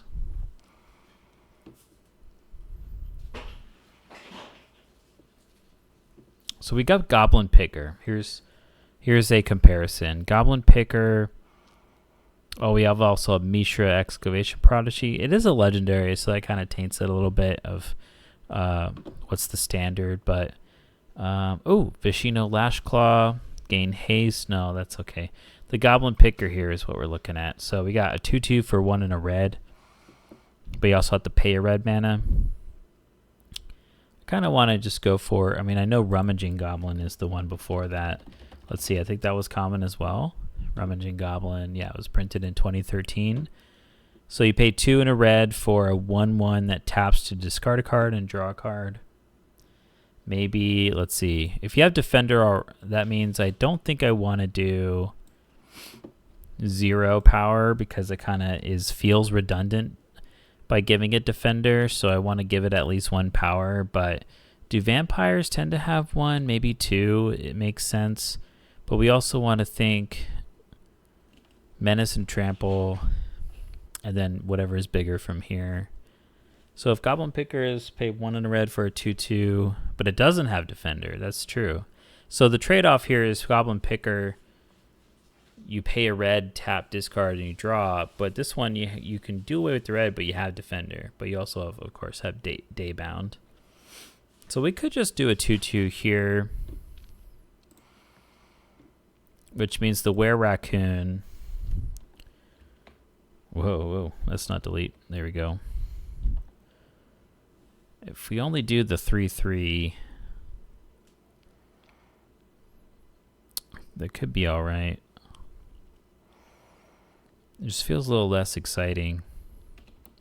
Maybe if we make it a 4/4, maybe a 4/3, and this would be about here. Maybe that could be all right. This looks okay. Rinks, hello, how goes it? You love the vampire? It's going great. You know, I did start off this stream with some background music, but I was playing locally, and I hadn't done that before. Usually I play off of a Spotify list, and I didn't go for that. But it was causing my own microphone to actually make me sound like a squirrel, and you couldn't understand me at all. So I had to restart the stream. But I turned off, just without doing further testing, the background music. So now there's just, you got to put on your own music on your own devices if you want to cut that with my own audio. But yes, the were raccoon. So I'm designing a lycanthrope card for each day. So I have to do 31 different lycanthropes, and I wanted to make sure that each lycanthrope card had a different animal. So werewolf is the thing that we usually see in Magic. But there's been a were-rat before, and more recently a were-fox. But I'm like, let's try to come up with whatever interesting animals. And also for Moxtober, you have the different themes. I mean, you're familiar with Inktober yourself, a fellow Tober person. So Moxtober's prompt for day 4 is nocturnal. So I was like, well, raccoons are nocturnal and they rock, and vampires are nocturnal. I think we're just about finished here with this one, though. I think this is a fair costing. 3 for a 2/2. Not bad. But I think it might not be too bad to get to the night side, and then you get a really good payoff. Or not really good payoff, but pretty good. Chinchilla, are those nocturnal? I did go and look up. I went to a Wikipedia article of like list of nocturnal animals, and there's so many of them. And I was like, but the example picture was a raccoon on the page, and I was like, oh well, raccoons rock, and hamsters. Yeah, so I could have chosen a lot of different ones, but I went for raccoon. It also so let's go and stick with this one. Let's see. I think we're good now, so let's move on to the next one. We're at 2 cards left to do for our Magic designing, and then we've caught up on our days, because it's day 6 still for me in Pacific time zone. All right, so day 5 is Village. This one was a little bit of a creative leap here for which types to pick for when architecting the skeleton of like what types are going to be, because I didn't want to repeat types for those who are just joining and may not know that what I'm doing here is I want to make sure every creature type used is not repeated across other cards. And just to make it a little more interesting and challenging, you see a variety of types here. Okay, and that includes the humanoid type parts. It's tempting to do a bunch of humans or elves or dwarves, but so this elemental, so we've seen a lot of them have been flamekin. So they're like elemental people, they're like fire people, but we've also seen waterkin and such like that. So think like that. It's some kind of elemental force dash kin. Or whatever. They're a elemental person. Now, why are these types here for Village? Okay, so in Magic, there's a card that's been printed a lot by now. There's a card called Treetop Village, and in Treetop Village, Treetop Village can turn into an ape. So I was like, there you go. I'm gonna have a were ape. For day 4 or day 5, sorry. And then there's also another card called Flamekin Village, I believe, which is why I chose the element part for the humanoid. If you do a search in Scryfall, which is a Magic card search tool that's very good, website, Flamekin Village is the other. Yeah, so it mentions elemental in that one, so I chose, that's how we came to that. And then also there's a Village Bell Ringer that's a scout. So I chose to use the scout type as the class type for this here. And yeah, so now it's just concept from there. I'm imagining there's someone that's trying to protect their village as an elemental person, but then when night comes, they turn into the were ape, and then now they are exactly what they are fearing will happen to their own village. Okay, so let's see. This elementals can be anything. So we can actually be, if it's like a frostkin or something, it can be blue. Although I guess it's harder to do for I guess white would be hardest. Black can has some, maybe, I don't know, goopy, swampy kin. Some kind of death. Yeah, it's kind of harder to do those, but I guess blue and red are the easiest ones because you can do air. Because water, air, and winds are all under blue. Air and wind. Ice, water, and air. And then for red, those elements, red tends to get the lightning, fire, and earth stuff. So this is either going to be blue or red. So we'll think about which one that's going to be. I guess we'll just leave this as an example right there. And now with the were ape, now apes tend to be green, but there's been, I think there might have been a couple of red. Let's take a look here. Let me put in type ape into the search. You can't see this on purpose. Yeah, we got a silverback elder at green. Oh, Simeon Spirit Guide, classic card. That's red. Gorilla Shaman. Yeah, some of these are reprints of older cards that happen to be red, but I guess Yavimaya Steel Crusher was in Dominaria United, which came out in 2022, and that's a red card. So that shows, and Ferocious Tigerilla in Ikoria in 2020. Okay, that shows red can sometimes be sometimes have apes. I still put Curd Ape as a legacy card. Curd Ape was printed a long time ago, but it does mention forest as well. Yeah, all right, cool. So we can keep it red, but we're do a strong consideration for green. We can do, let's see, if we do I don't want to repeat what we did here. We have a blue turning into a green thing as sort of an aesthetic difference of changing into something, the enemy color. So if we did do a red kin here, if it changed it to a green ape, it's kind of, it's all right. It's less effective. But if we did do a green one and we went with blue here, it'd just be repeating what we did with the Aven and B.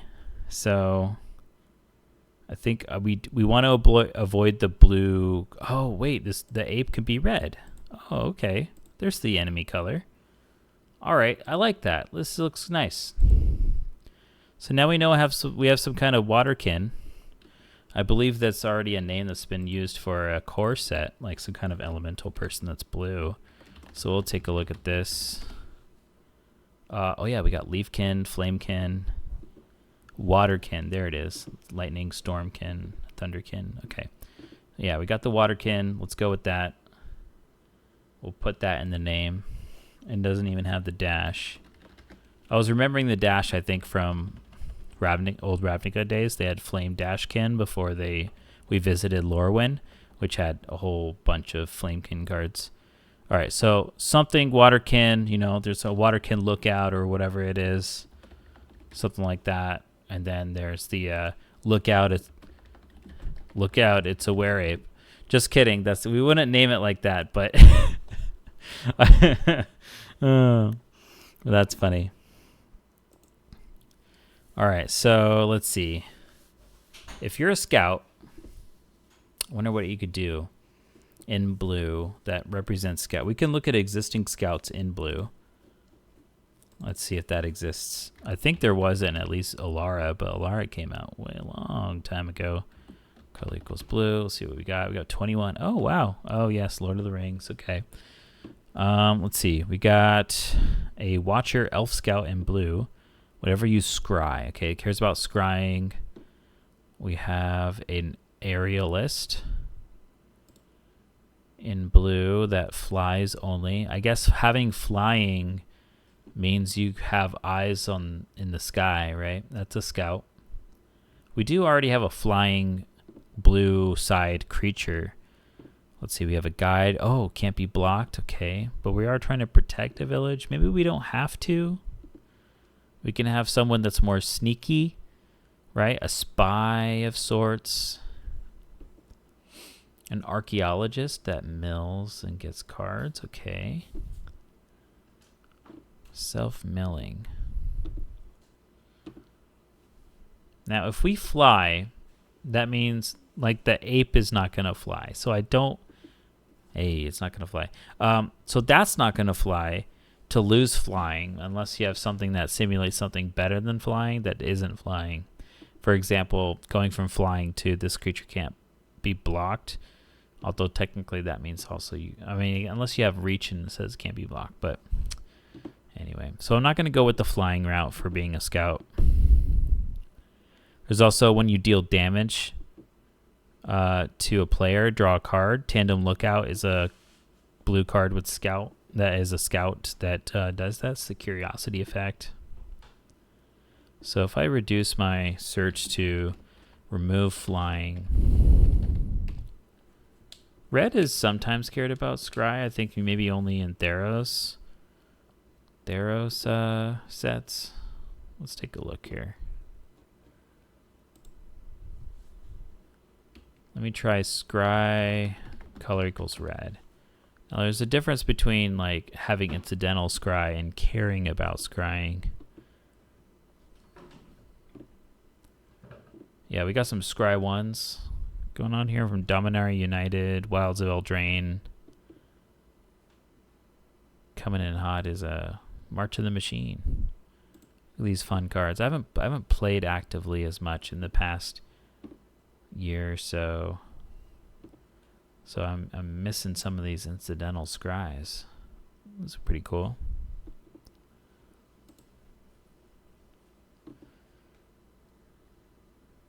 Okay.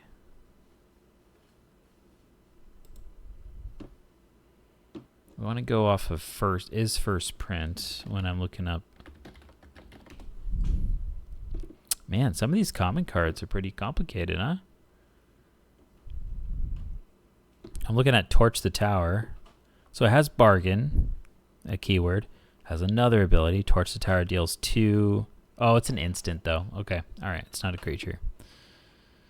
And the last ability of if a permanent dealt, yeah, that's just a little extra. You don't have to care. Okay. All right. That's fine. I was getting scared.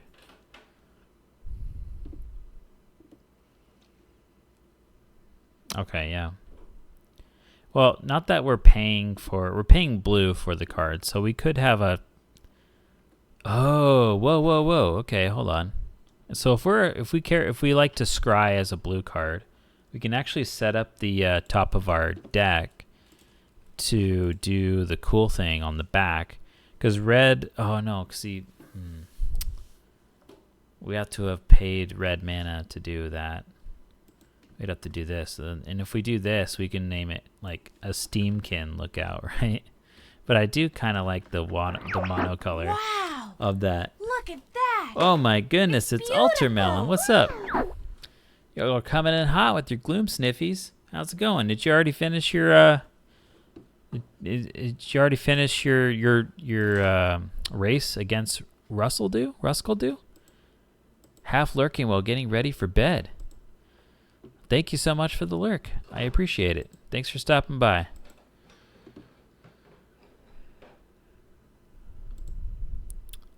So let's see. Just to drum up some support for a nice little anniversary that's coming up for Ultramelon is it's Russell won again. Oh my goodness. So today they were doing a Kingdom Hearts run, I think.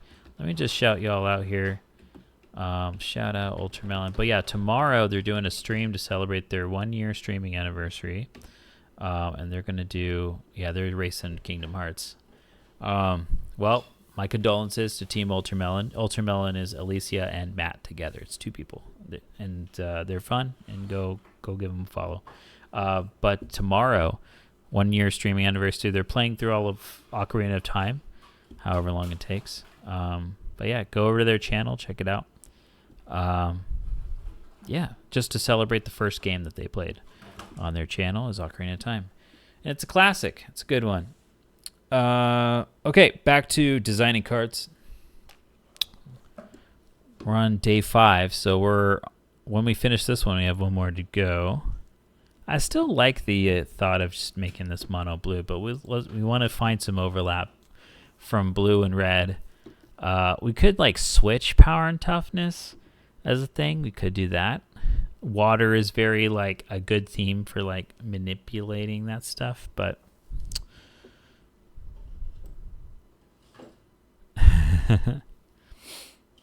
Harris, what you got here with your emote? I know, I'm one of those people that likes to hover my cursor over the emotes. It says link. Oh, it's a link. I couldn't quite tell what was going on here. It looks like some kind of lobster. To me, I was like, is that a lobster on an elf person? But I get it now. I mean, I think. What is that red thing on that emote? I do not know. I be not knowing. Okay.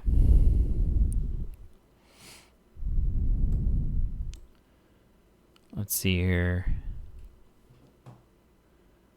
Water can watch. I don't know how you could say communicate the same vibe as Lookout's Aware Ape, but put an actual card name form. It would be like some kind of whatever it is that makes you scared of the Were Ape. Something you have to avoid.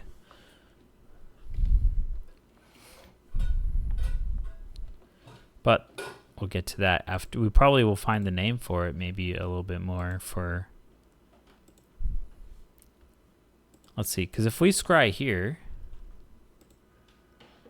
you could maybe do something with the top of the library, but we'd have to have red to care about exiling off the top and then playing cards, the impulsive draw thing. Violin, it's a music stream. Oh, cool. That's awesome. I see it now.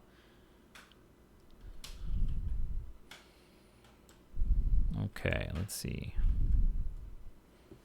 Looking ahead, peeking. What can we do? The Were Ape. We can look at the top card of their library, and then we don't know what's good about that.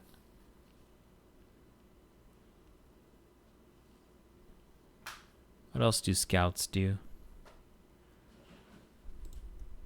Kind of re-looking here in our handy card search. Can't be blocked. I guess target creature can't block. We could stun. Maybe we can stun people. Oh, okay. Hold on a minute. Let's see. When this creature transforms, what's that term? Let's see. Hold on. When it enters or transforms into this creature, because sometimes if it's nighttime, if you cast it from your hand, it enters as a nightbound side. So let's see, when transform nightbound, let me see if there's a card that actually already does this. Oh, here we go. We have Brutal Cathar. When this, no, not that one. The back, no, not that one. Yes, Wild Song Howler. Whenever this creature enters the battlefield or transforms into Wild Song Howler. Okay, we're going to use that text here. Thank you, Wild Song Howler.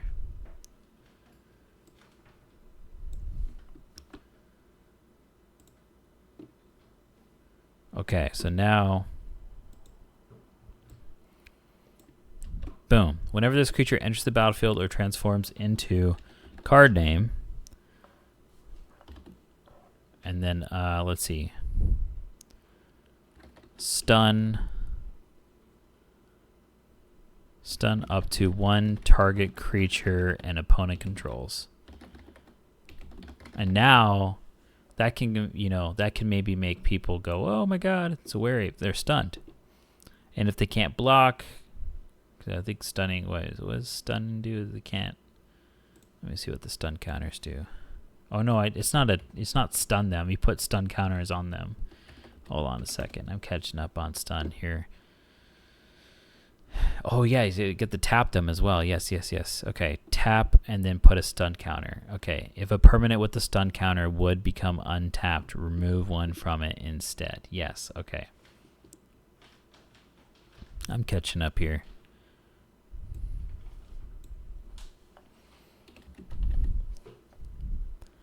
Tap up to one target creature and opponent controls. if you do put a, oh no, controls and put a stun counter on it, and then the reminder text, if it would become, let me see, do I put, say, what if that creature, let me see.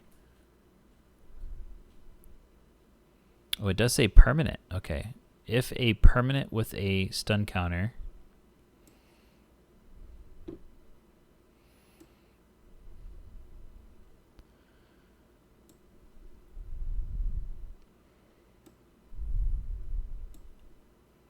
Taking a look here through some other cards, the stun counter. There's got to be one that just targets up to one.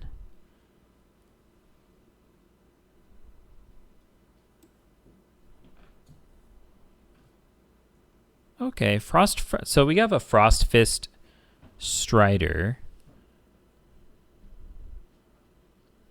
that just kind of forces the tap, and I think in most cases you just want that. So let's see, let's go.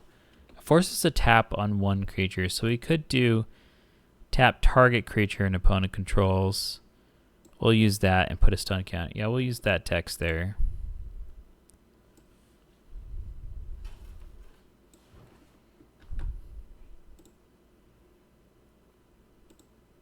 Bum bum bum bum bum ba-dum ba-dum do do do do do do.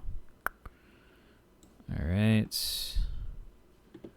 Whenever this creature enters the battlefield or transforms into card name, tap target creature and opponent controls and put a stun counter on it. If a permanent with a stun counter would be, yeah. All right. That looks good.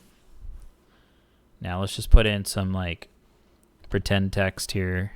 Maybe it's a 5/5. We're seeing that there's a little spacing we need to do here. Maybe we can do, I mean, if we take away the reminder text, it becomes this, which could be okay. Because we do definitely need this to be at least uncommon.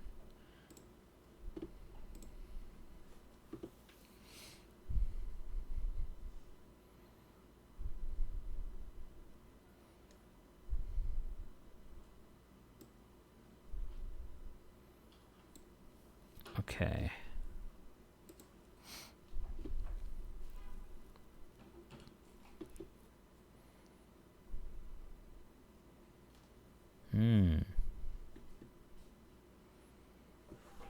And then we can have a kind of a different thing here too as well. Let's see.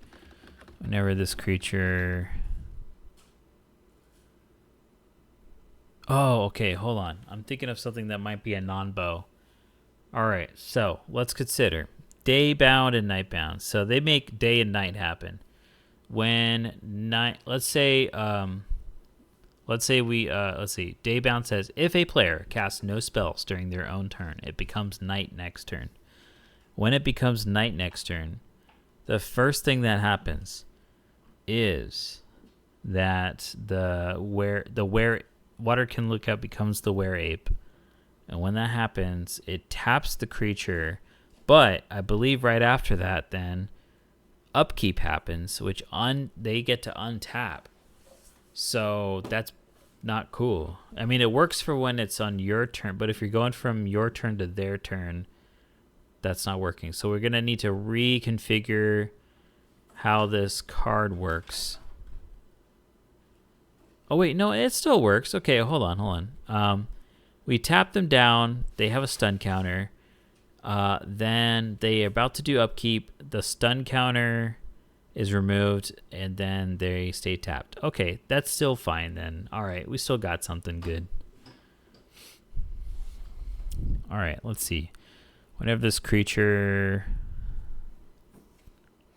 Maybe just when this creature enters the battlefield. Maybe we don't need the stunning on this part. What do we even do on this part? Maybe what's the opposite of stunning? I'm not sure. Goading them? We can goad them. Makes them attack. But that would also cause them to tap, which actually is a good combo. Can be a good combo with the stunning anyway. Yeah. Okay. So whenever this creature enters the battlefield or transforms into card name, goad target creature an opponent controls. Okay. Which means this needs to be in a multiplayer environment sometimes, maybe. You could also have some good benefits for goading in a one-on-one if you can block well. Which actually could be a pretty funny thing to do. No, because you can't goad. You can't goad and then transform next turn because you've already cast a spell.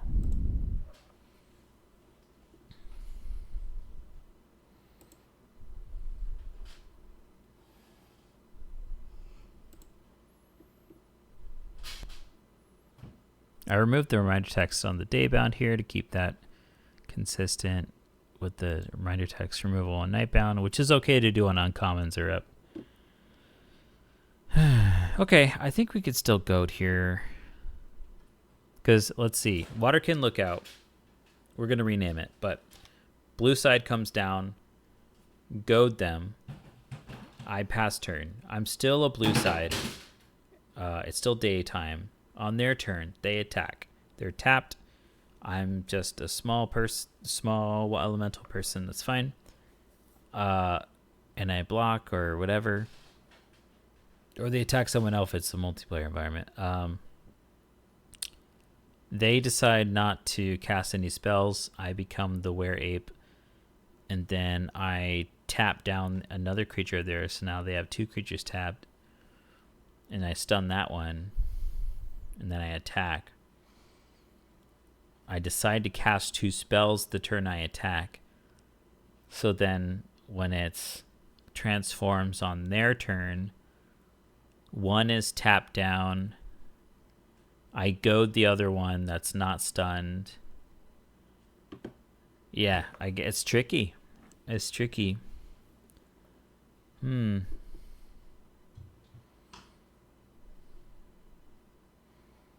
So we can have an ape roar.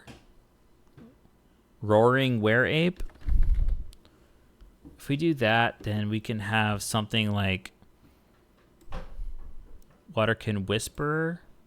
Oh, the Whisperer can mean like, pss, pss, pss, come attack, right?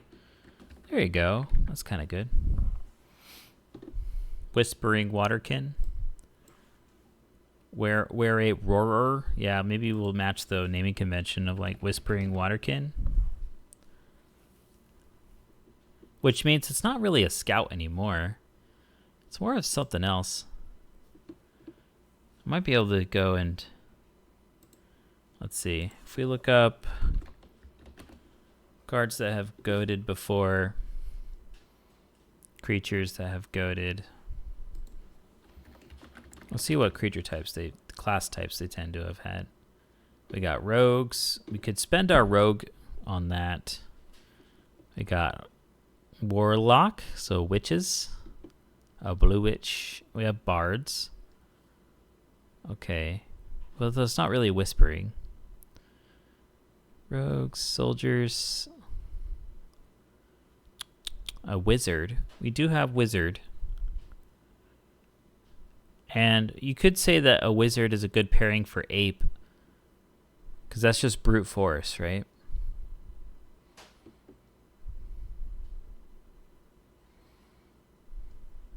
Advisor. Okay, I like the advisor part. Now we are doing away with the scout because the scout one, I'm more of like the village theme is because of the elemental being Flamekin Village and Treetop Village being the ape part.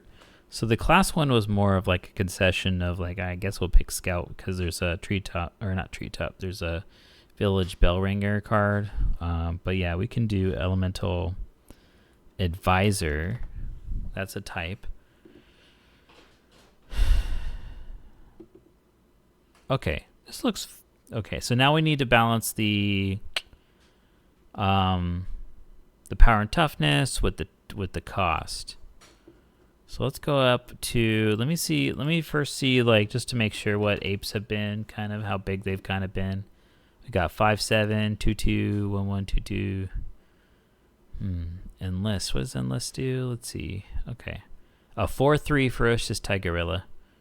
Yeah, that's kind of big. 5'4" silverback shaman. I like that as a standard. 4'4" mandrills.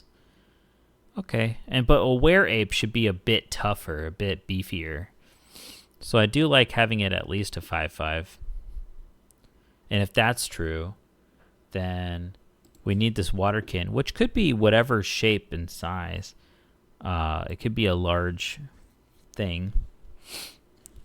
Now, if we do have it maybe a 5'4", that's fine. So we could have it be like, maybe, let's see, if we have it one less and then just switch around the numbers a little bit, but also that's still a little not tougher, so we do that. 2'3" to 5'4". It better be worth, I don't know. I guess that's a big jump, huh? That is a big jump. Maybe a 3'3". Yeah. Which puts this at least at maybe, I think, about 2 and 2 blue. Because we are having repeated effects going on here. This might be the way to go. Although blue shouldn't get a 5'4". Should it? Let's see. If we do uncommon, you might just do 4'4" then. 4'4" is still fine. Let's see. Uncommon, color, blue, mana value equals 4. Let's see. I'm doing a search now in Scryfall again for this to see if we're getting up to the 4'4s at least. We got a Ralts in the chat, although I don't know if it's about to leave for Pokemon community gamers.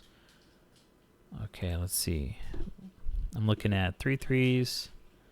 Got any 4 powers? Let's take a look. I'll do a search for POW equals 4 or greater. Bam. Oh yeah, we got some stuff here. They come with drawbacks usually. Yeah, 4 power is the drawback. That's the line for the drawback. But our drawback here is we have to transform it. We have to get it to nighttime. So that could be fine. We just have to really have to get this down to 4 then. Okay. And this isn't as good in 101.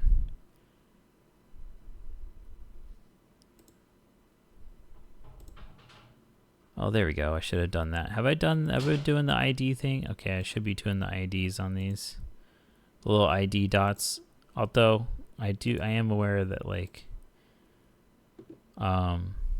this might not be colorblind friendly. Wow, I've been doing a lot of green backsides, huh? Because there's no symbolism on these back ones here. Let's see, red, green.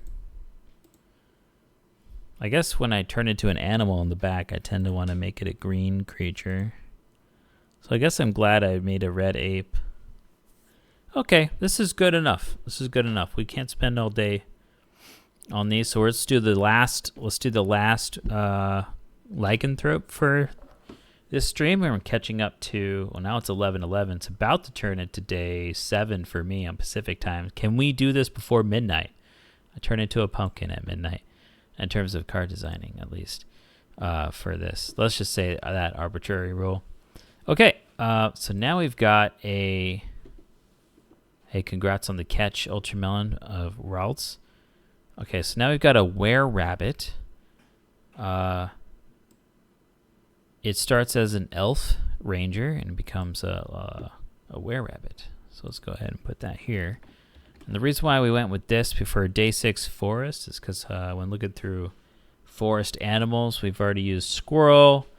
There's also badgers. I didn't want to do bear because we've seen kind of like in Ikoria, like a bear. We've seen werebear. That's been a thing before in Odyssey block. We've also seen just bear teamed up with some other creature type in Ikoria. So I just felt like bear was a little too tried and true. I wanted something a little more. The were-rabbits here. That also does remind me of our beloved Visordrixes, which are rabbit beasts, but this one's a proper lycanthrope rabbit instead of just being some result of an experiment or whatever the lore that they explained is. Some wizard did an experiment and made a big rabbit beast thing.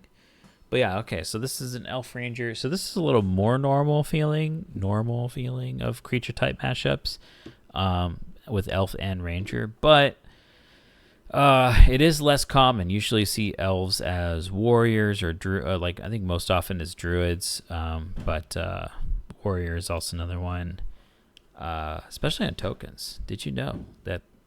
I don't know if they've remedied this to this day, but all elf tokens for some reason are also elf warrior. They're elf warriors and not just elf tokens like goblins. There's lots of just goblin tokens, but anyway.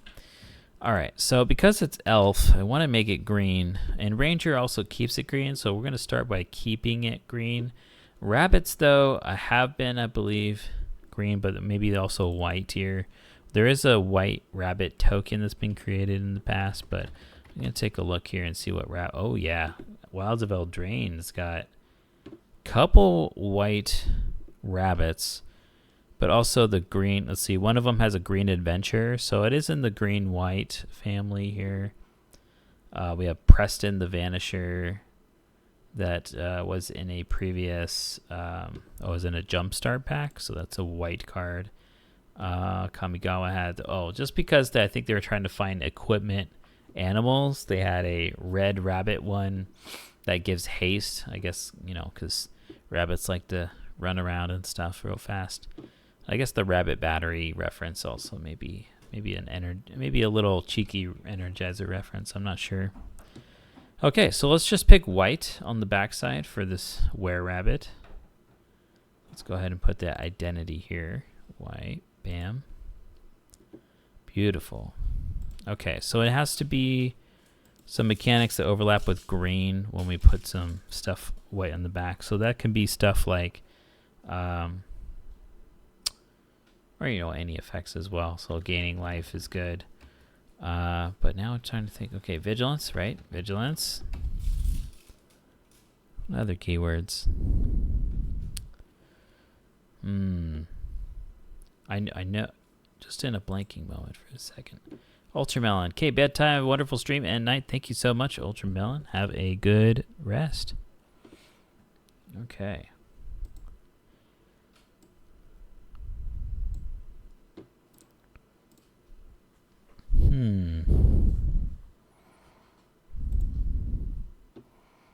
Green and white. Green and white. I know what will help me remind me is hybrid color white green. What do we got? Hexproof? Vigilance, yep, vigilance is the thing. Ikoria even picked vigilance as their theme for green-white. Populate. Rabbits do. That's funny. Rabbits do like to do the populate thing, which I think, if we bring back the keyword populate, that's funny. If we have populate here, we can maybe make the elf, because elves usually appear with maybe sometimes create more of them, more token, like they have elf buddies backups, right? So maybe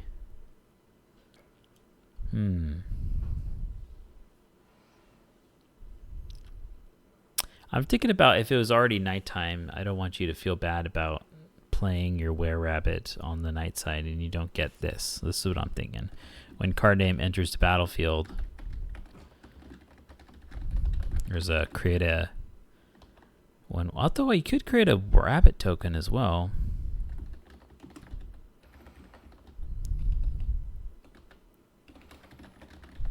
You could do this, and the elf just has a rabbit buddy, but then also so does the backside of this.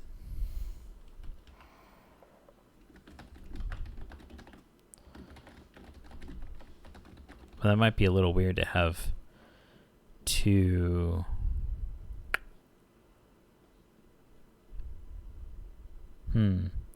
Maybe the were-rabbit making more bunnies. Maybe that's not... Yeah, maybe we just accept that we don't have that token. So let's see. So whenever this creature enters the battlefield or transforms into card name,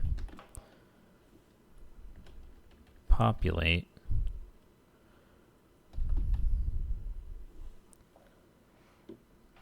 okay.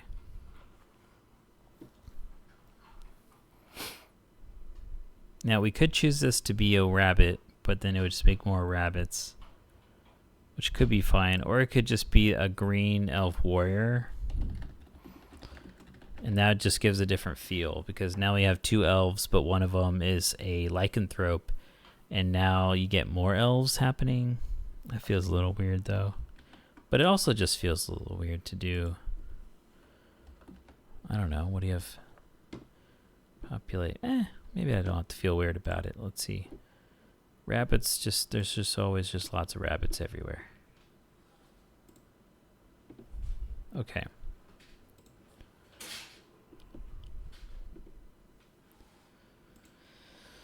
Okay, this seems like an uncommon sort of thing by now. Maybe. Yeah, repeated populate. Yeah, that's an uncommon thing, I think. Fine. Yeah, okay. So if that's true, I want to keep this elf as small as possible. So we've got a 1/1 elf, and that way we can have a were-rabbit that's like maybe 2/2.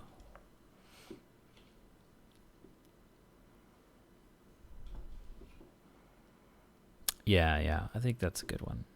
Although if it's 1, yeah, okay, all right, we're good there.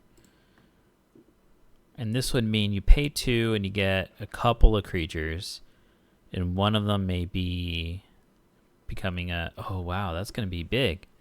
So you get 2, and then when it transforms, you get... Now you have 3 creatures. A 2/2, a 1/1, and a 1/1.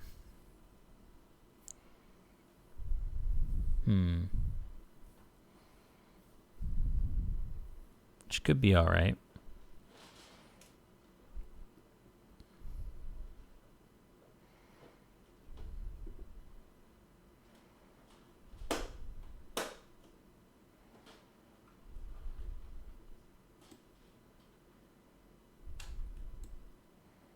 Thinking through it.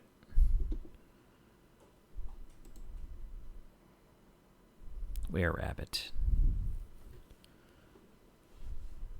Yeah, 2 for a 1. Yeah, a couple of 1/1s. Yeah, that could be fine. All right, let's go with that.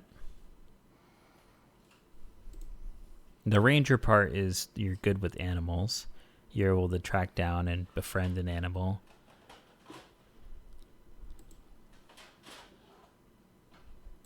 Oh, maybe what if the rabbits have defender?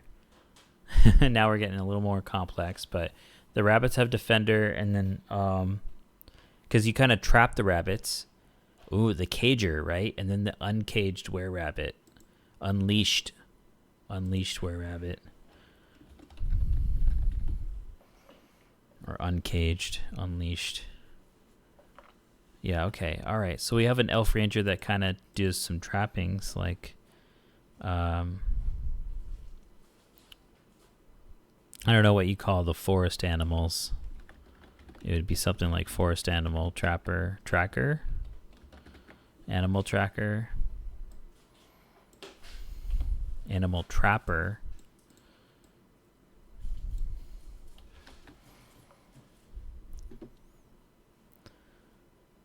Rodent trapper? Forest rodents?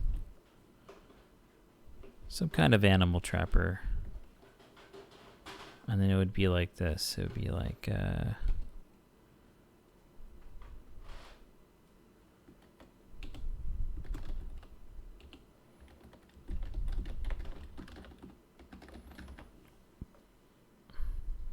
maybe you can even just be a rabbit trap yourself.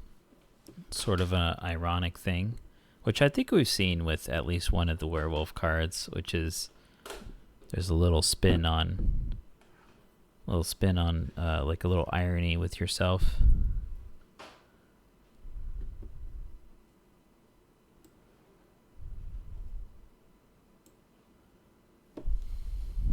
Unhinged were-rabbit. No.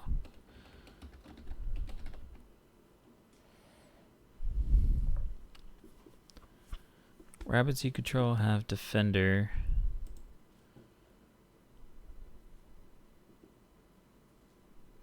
Okay, that kind of makes you feel a little better about the increase in creatures. You can't attack with the rabbits. And then if the rabbit trapper dies, then the rabbits can go. Or if the rabbit becomes a or if the trapper becomes a were-rabbit. Okay, I think I'm gonna not do flavor texts on these cards. It takes too much time to do because we're just focused on pure design. So if that's the case, then we know that a trick to do on these. I think the first one was our most complicated card, which I may not be completely happy with, but that's okay. This is a low stakes activity that with streaming, we don't want to take too much time.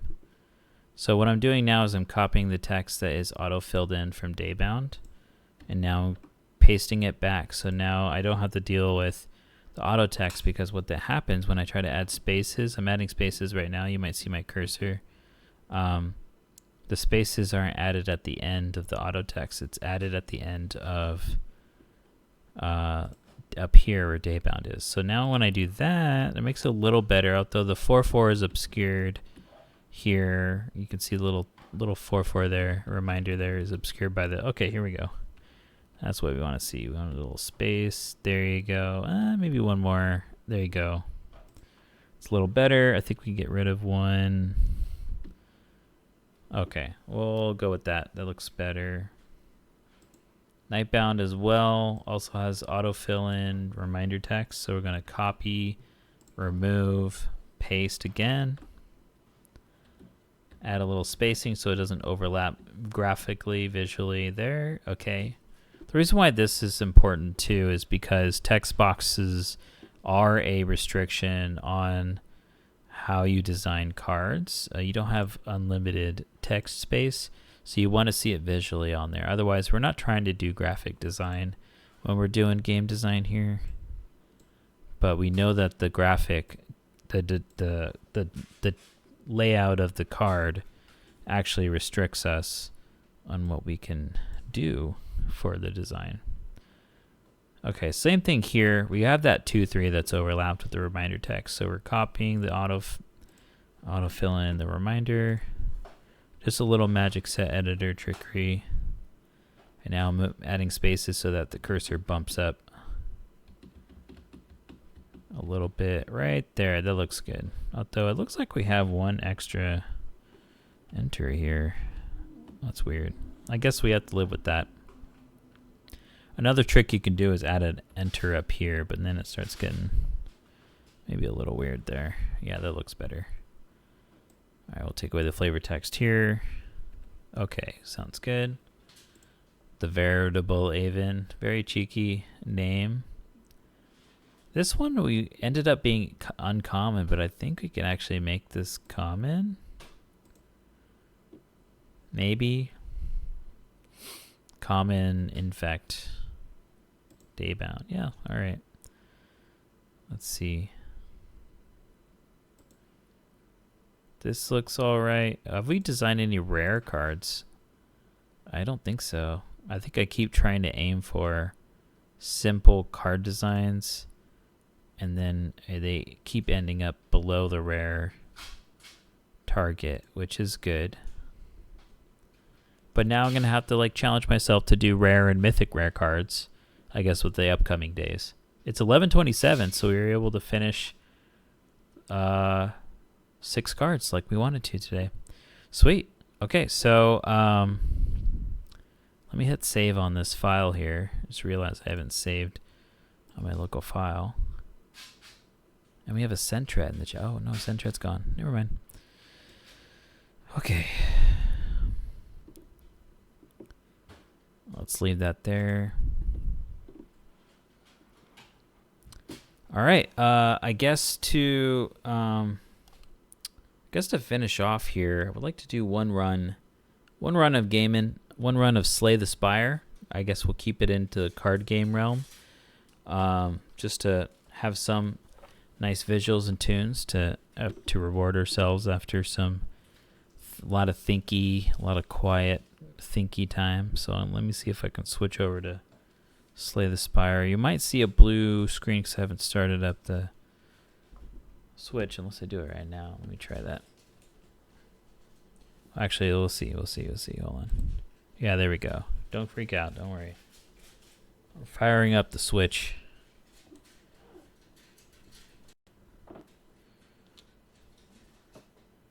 Get that Slay the Spire going. Although, let me see. I might have to turn this off for a second. Turn it back on. I think we only see Slay the Spire preview, right? Let me look at my mobile device.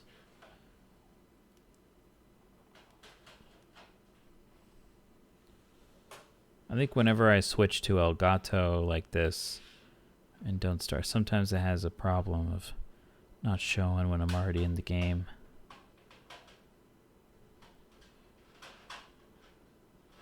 Okay.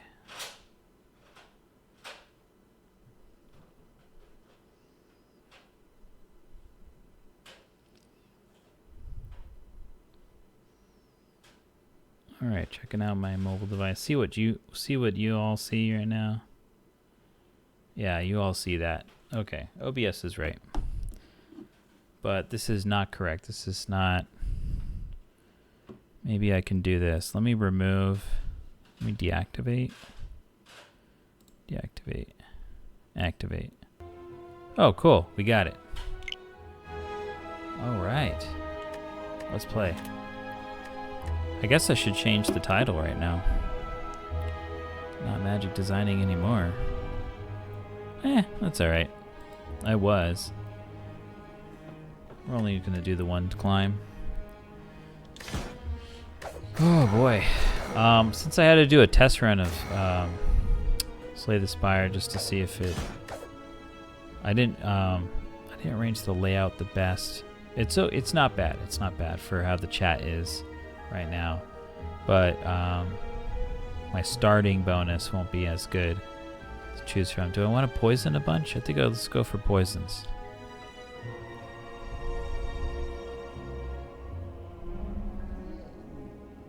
Hello again. Okay, let's see. I choose. Sure. Let's have max HP plus 7. I want to go for that spicy elite right there, which means the only paths I can take are one of these two. The right side has 2 merchant opportunities if I want that. I can also go left and then end up fighting 2 of those elites, but I might not last. I'm not sure. Oh wait, no, the right side can lead me there too. I guess we'll go right, and then maybe if we want to, we can go left.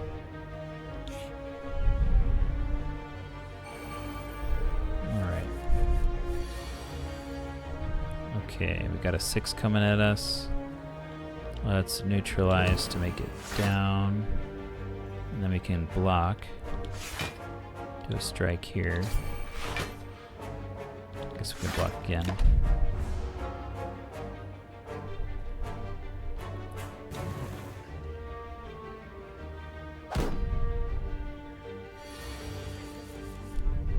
Okay. Got 10 coming at us, but we can just kill them. There's a way to block against that. And then we can just do Survivor right here. Take no damage. Slow and steady wins that race. And now we can just kill that. There you go. All right, what do we got here? Concentrate, discard 3, gain 2. I don't know if I want to do that. Gain 5, block, draw 2. That's kind of cool. If you have discarded a card this turn, gain 2 energy. This is... we're at... like, we have 1 discard card right now.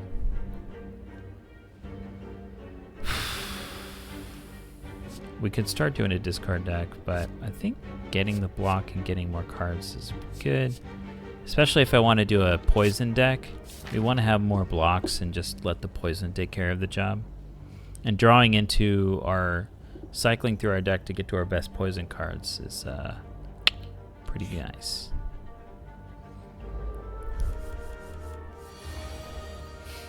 Okay, well we want to just wail on them as much as we can here. I guess it doesn't matter here.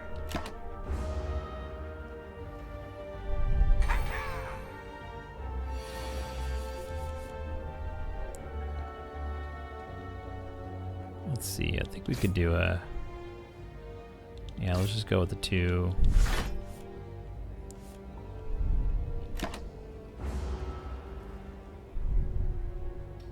Alright, we lost 1 health. Oh my goodness.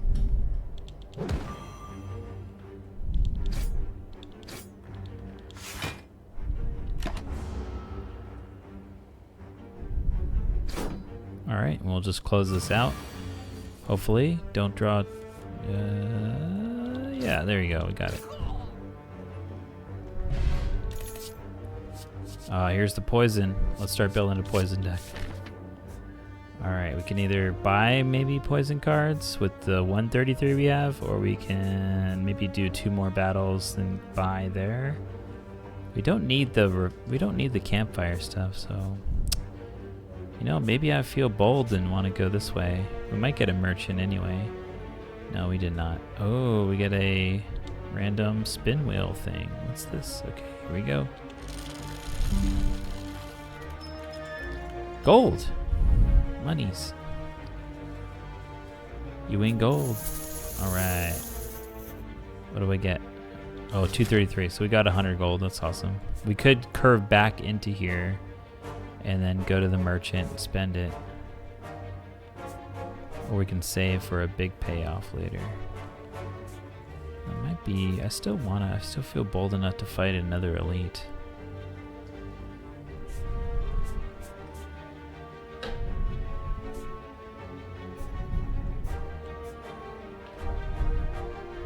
Yeah, let's do it.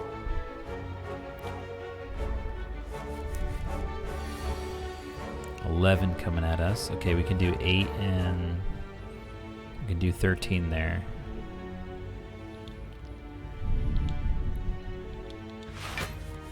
Couple there.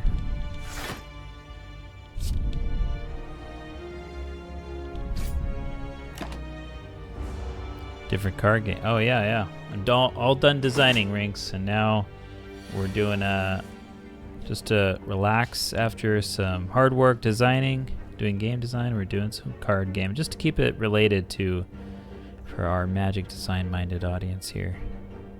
All right, we're neutralizing them. We only need 5 block, which is good. So we'll do Deadly Poison, do a defend here, and strike. Pass the turn. Thanks for the hard work. Still doing laundry. That's good.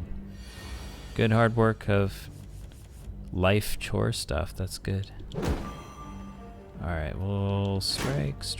They're not about to attack us, so we don't need that defense, but we have the energy. 6 + 9. We need to do 15 damage or block the 10. We can only do 12, and we're not guaranteed to get enough, but we do have a spare energy to try to do something cheeky here. Oh, they are about to take 3 though. Ah, yes. And this adds what, 5, and that does 6. So if we do 12 + 3, that's 15, right? Yeah, let's do it. Pass. They take the 3 for the remaining, and they're dead. Excellent. Good job, team. Okay, if this card is discarded from your hand, gain... Okay, we have 2 cards that discard... No, we don't. Do we? Yeah, we don't have 2 cards that discard. I like the shivs. Let's go with Blade Dance. Let's go left. So far we only lost 1 HP, so I feel confident enough to take down this path. This seems a little tougher. Okay, 12 coming at us. Alright, we could do 13 with the Survivor and Backflip. And then we can also do a Deadly Poison to slowly poison them. That seems good. Let's do that. Although if we add 3 shivs instead of the poison, that would do 12 damage, and this does 5 plus 4, 9 plus 3, 12 plus 2. Okay, that might do the same thing. Oh well. Couple more cards. Oh, we neutralized. Oh, nice. I guess we didn't even need to do the Survivor, I guess. But yeah, we're fine there. I guess we'll try poison. We do more damage if it goes long enough than the shivs. Alright, we got 12 coming at us. We only have the 2 defense here, so there you go.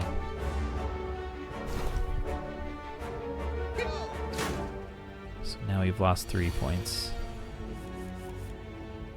Okay, 7 at us. We can do 1 Survivor and then a couple strikes. Hell yeah. Rinks, when are you doing the Bat and Kaitos? HD, remaster, remix. Let's see. We can poison again, then do some backflips. Can we kill them now? We got 12, and that's plus 2. I guess we do this. I guess we got a backflip. And then defend, probably. Probably do defend. Oh, if we do this, we do 12 damage. Oh, good. No, yeah. Wait, no, we're weak though. We'll do 9 damage. So they'll go down to 8, and then they're at 7 poison. We still take a lot. Okay. I'll do defend. Can you repeat that? Oh, all right. When are you doing the Bat and Kaitos? Bat and Kaitos rings. I know you got to get... Oh, yeah, that's right. You need to buy a new Elgato, and that means you may be making a goal, subscriber goal, or whatever it is. It's expensive stuff. I'm remembering now. Never mind. You're probably not ready yet. Yes, okay. Cool. I have not missed any Bat and Kaitos.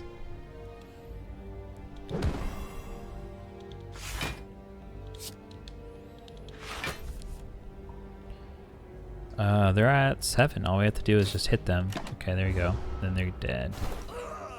Ugh. Alright. Dash. Gain 10. Deal. Nah, it's cost 2 though. What is that? Gain 5, deal 5? Per energy. Finisher. Deal 6 for each attack. That could be good with Shiv, which is not as good with poison. Dagger spray. I like this. I like having a wide attack for in case we face a lot of enemies, which could be right now. Nope, just the one. Telesize. Okay. Oh, this is good against defense. So we'll throw a deadly poison there. I guess we can blade dance here.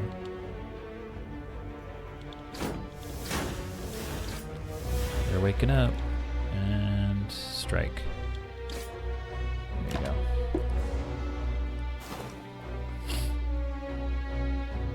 Here they come. 18 coming at us. Okay, let's play 1 week. So 13 coming at us. We're going to use all the blocks we can. And then this deals 4 twice, so it does 8 damage. So it's more than that. There you go.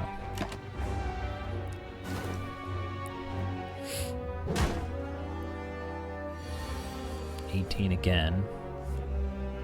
We can do Survivor, Dagger Spray, and Strike.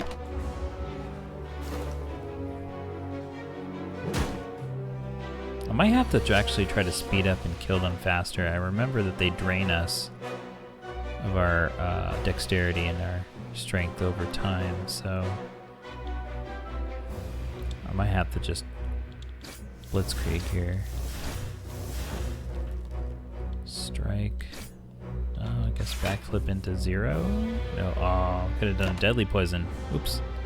Still think about what the reward should be. I always feel like drawings are not interesting enough. Yeah, I don't know. Drawings are sick. But who knows? Maybe the mass populace are like, give us tissue boxes, figurine. I don't know. Wow, we got 13 coming at us. We could try to block all of. I mean, I think I'll just keep going with trying to do as much as I can. I mean, I do have a dexterity potion, but is this the right time to do it? Maybe. Yeah, alright. I'll drink it.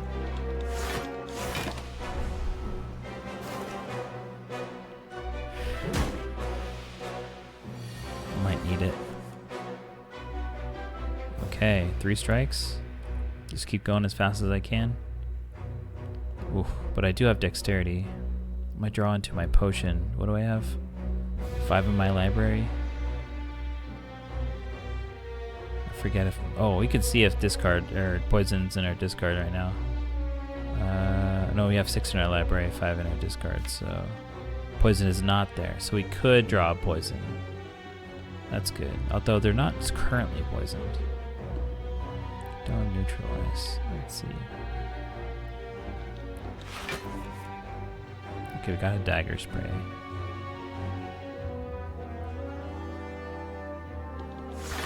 Alright, I guess I'm going against what I'm saying.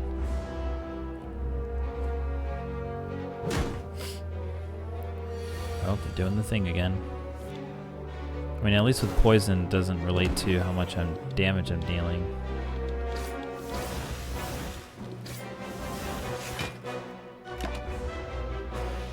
Or how much my strength is. Oh, they're at 12 though. So effectively I have 8 HP with 4 poison on them, so I can do... Ooh, that doesn't do too much. Ooh, okay. If I do this, I gain 15 block, and they take 4 more, so they're at 8. Okay, I think I have to do that. This is not a good hand, so we have to stall. BRB laundry. Okay. Alright, all we have to do is 6. I think we got there. Alright, cool. Maw Bank. Oh, yeah. Whenever we climb a floor, we gain 12 gold, but it no longer works when we spend any gold at a shop. Okay, so that's what we're going to go for. We're going to bank as much as we can and buy cool stuff. I do like infinite blades because power cards are like, they don't go back into your deck after you play them. They just become attached to you, like some sort of enchantment on you, enchant player. Which thins our deck, where we can get to our poison card more. Although, I don't know, are we a poison deck? This draws through our deck as well, but we might lean into, there's like another power that boosts Shiv's power or something. Ooh, here we go. Now we can draw those Rain of Blades. We don't have that right now, but... Okay, let's get that power. We can apply poison to somebody. Or we could strike. We could get rid of their defense. That might be better. Alright, let's do that. There you go.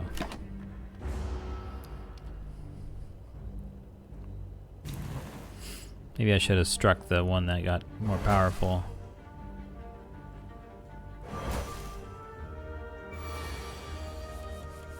Oh, okay, it's just trying to boost itself up again. We got lucky. Alright, we have 5 coming at us. All we have to do is 7, which we have exactly. 4, then 3. Strike this one. I guess I could have killed... I could have killed the one that wasn't trying to attack me. And then still blocked the one that was trying to attack me. Hopefully it wouldn't have mattered in the end, but they're both trying to attack me now. My goodness. Okay, alright. We have dagger spray. Alright, let's do that for sure. So now they're at 1. One of them's at 1, so we can do a shiv there. Neutralize here, so that's at 9. Blade Dance. Alright. Prepared. Add 99 vulnerable exhaust. Vulnerable creatures take 50% more damage from attacks. That's cool. Not poison compatible. We don't have a discard synergy deck. This could be very useful defensively and help stall for turns. I guess Piercing Whale then? Yeah. Alright, we're at 49 out of 77. I'm being a little bold here, but let's do it. If it ends early, then we get to end the stream early. If we're victorious, we get to feel real good about ourselves, so it's win-win. Alright, let's see here. We have 9 coming at us. We can do a backflip.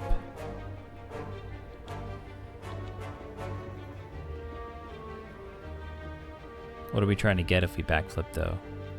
What does this start with? What do you got? Regenerate at the end of its turn, heals 3 HP. Oh my gosh, that's gross. Alright, let's do the Dagger Spray. I think we should just try to kill this as fast as possible, the one with the least HP. Yeah, don't try to defense here. I'll take the 9.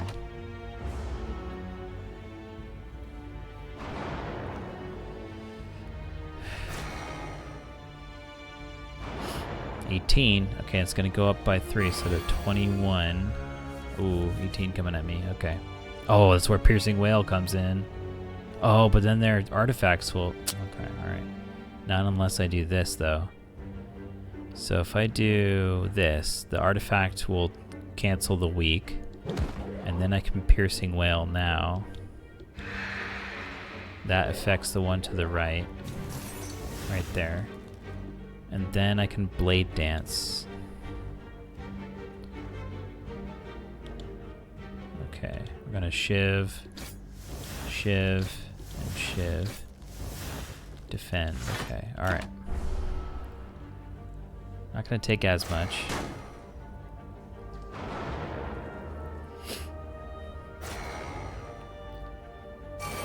Okay, this turn I hope we can just slay the one that's about to attack us. That would be hella sick. Oh, we were doing it. I think we got it. So all we have to do is this. 2 strikes, and you're out. And then we get to have an Infinite Blades power. Invest in the long term.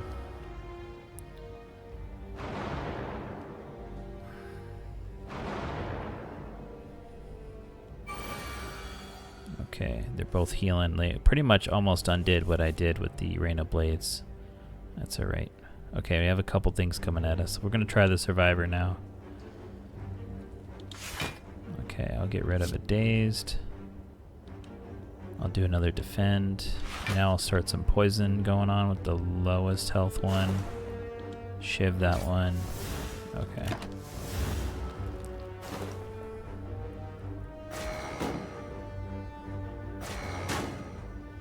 Whew. Intense.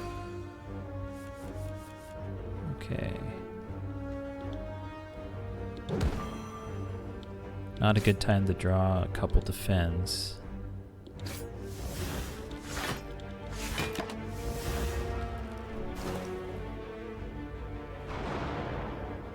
These dazeds are making it harder to loop back into drawing some more that poison card again to build that poison up there. Okay, let's do some backflip. Alright. Blade Dance. Okay, let's get the Shiv out of the way. We don't want to get too many cards in our hand, otherwise Blade Dance won't produce as much. So that was free. We don't have any other defense cards, so now we just have to do pure offense. I think we can do the Dagger Sprays. They're at 5. All we have to do is hit them one more little time here, and now they should die with their poison. So now I can start focusing on this one. Cool. I think we're in good shape here. We only have one guy left. So they're dead. Cool. Now we have a turn off. We have a bunch of dazed, but this should be getting better now. We're over the hump.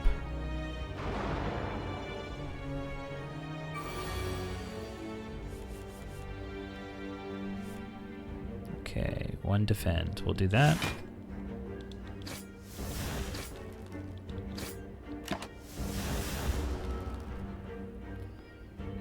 We might get him here on this next turn. Depends on if we just draw all attacks. Okay, we just got these. Strike and deadly poison leaves us with 1 more energy left, so let's do backflip. Okay, alright.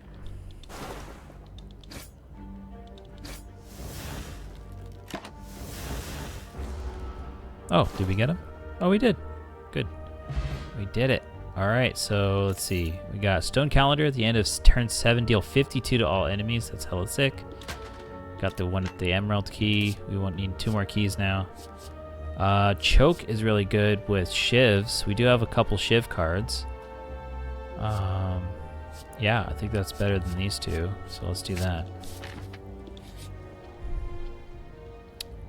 Alright, let's see if this is a... Oh, the Tungsten Rod! Yes! Okay, we're going to want to skip the Sapphire Key for now because I love the Tungsten Rod for when fighting the Heart. Actually, I've never defeated the Heart myself, but the Heart has this ability where whenever you play a card, it deals 1 to you. So the Tungsten Rod reduces that by 1, so that means it doesn't... It pretty much cancels out that ability. Oh, look at that. Rain of Blades. Let's go. Yeah, or Dagger Spray. There we go. Dealing 8? That actually kills at least one of them here. Let's do it. Let's start it off. Bam! Hella damage. Okay, what's the next thing to do? Deal 3 to something? Well, there's one over there. That's another one down. Alright, now we got 6. We could deal 6 over here. And now... I guess we've taken... Now we can just kill another one here. Doesn't matter. And yeah, we've taken 5. Low punny in the chat. Pokemon community gamers. Speaking of were-rabbits, I guess we'll commend the occasion with the trying to catch our own.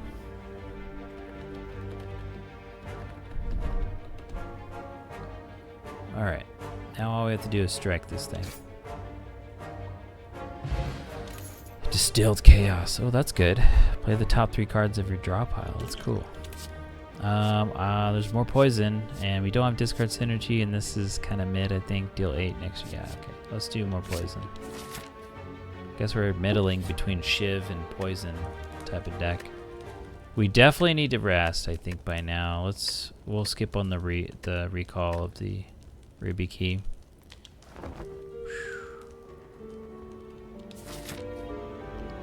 Wow, we still got 3 monsters to fight through. Hey, got low punnies. Okay, let's try... Ooh. Got 12 coming at us. We could do this. 6 strength. That would block, pretty much be a block 6. Or we could just take the 6 for now.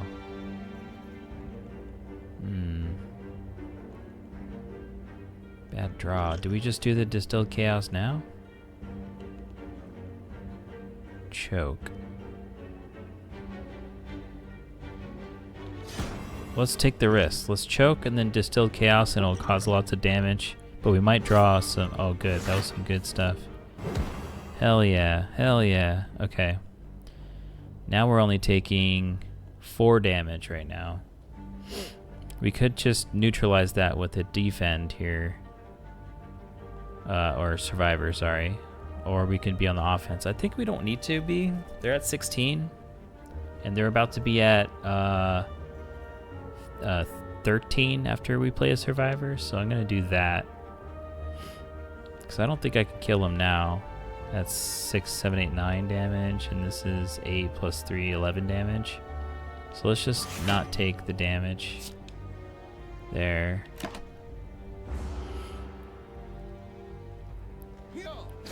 Okay, 0 damage taken. And now we kill them. Blade Dance. Oh wow, I have all defense? Oh, never mind. Oh my goodness. They're at 1 HP. Oh my goodness. Okay, I guess I'm taking 2 damage.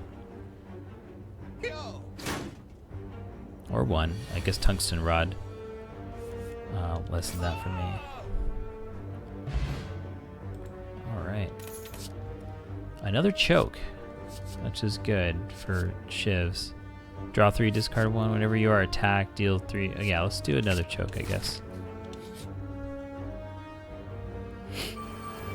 Curl up. Okay, we want the Rain of Blades.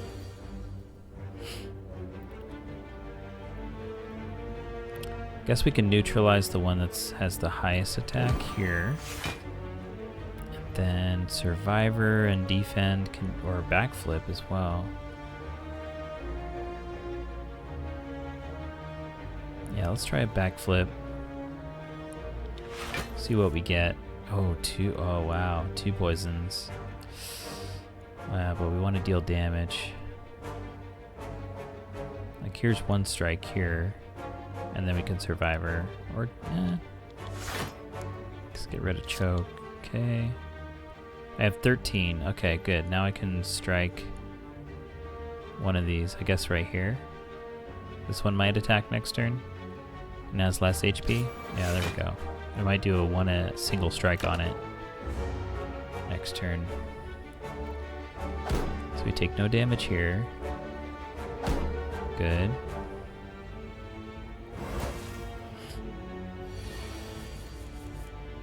Alright, so now 5 is coming at us, but oh, we're weakened. Shoot.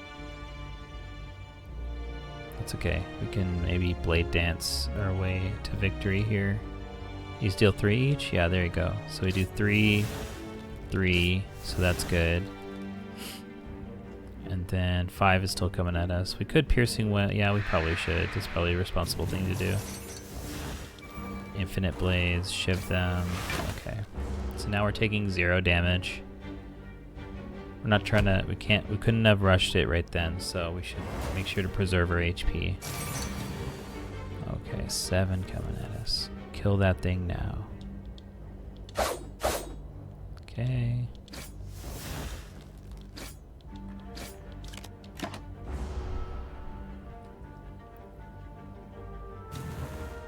And we're good.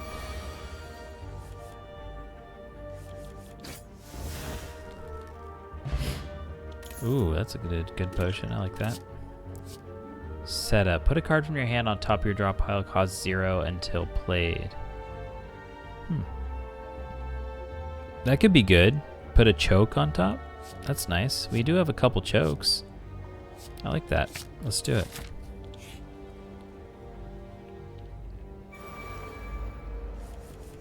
All right. 12 coming at us. Do 10 block and then strike. Yeah, all right.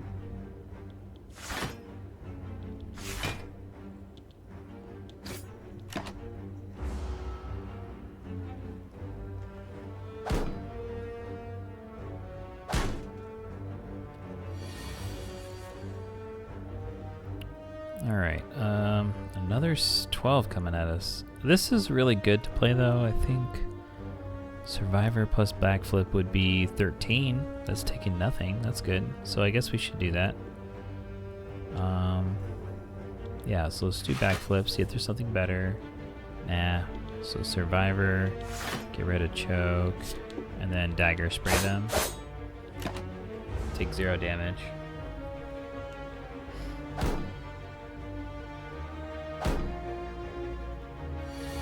Oh, we have a turn off. This is great. So let's get this power. How much can we do? 6. That's 11. Oh, that's 11 right here.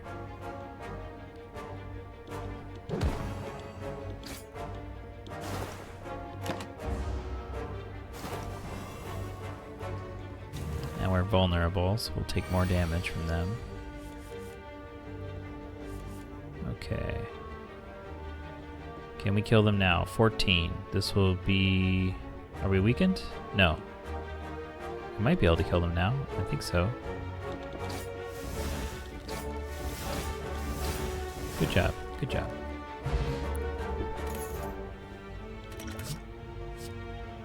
Gain 6 block, add 1 shiv into your hand. Oh, another shiv. Deal 9, draw 1, discard 1. Not bad. We don't have any shiv. I mean, oh yeah, choke. Choke, this goes good with choke. Gain 5 block, block is not removed. That can be nice. Let's do this to go with the choke. Now I think we should gain, we should rest again. We'll get that red. We'll get that red one eventually. We'll try to lean into it early on the next run. On the next stage, next act, I mean. Okay, so we've got some time now. So we should do, if we do choke, that does 12 plus 3, so 15. So about 7.5 per 1 energy. This does 8.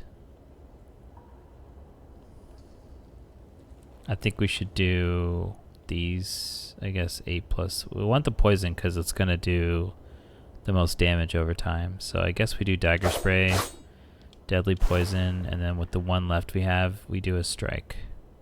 I guess we could have used one of these.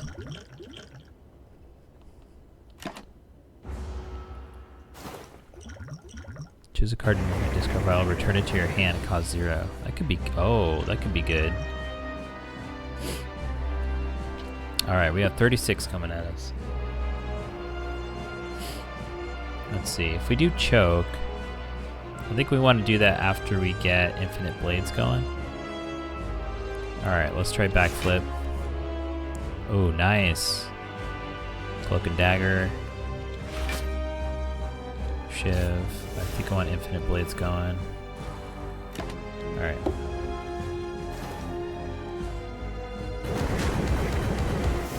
Ow, ow, ow, ow, ow. What is it? It reduces by 1, right? Lose 1 less, yeah.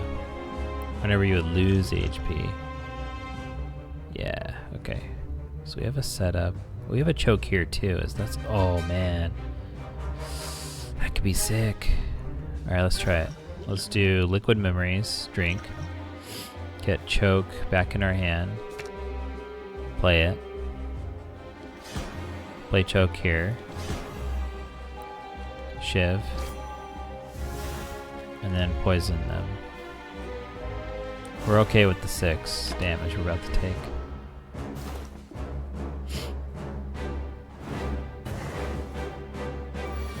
Okay, now it's 5 times 2. Okay. Let's do the neutralize. Very good against that. Shiv for sure.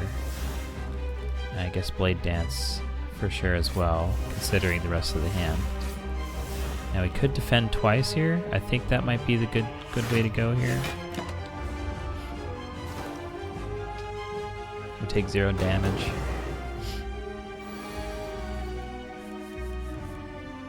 Oh, I should have maybe defended once. I think I was about to take 6, right?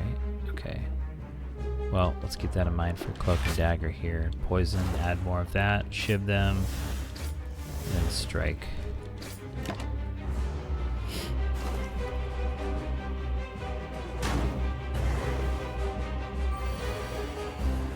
Okay, we have a turn off, so now we can just go ham.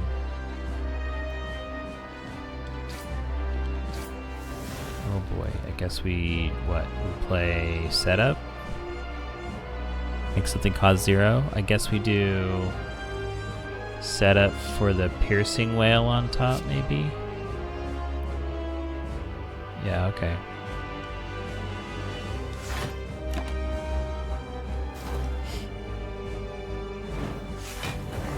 Alright, what power you got? You got a lot of power? Alright. So now we just do choke.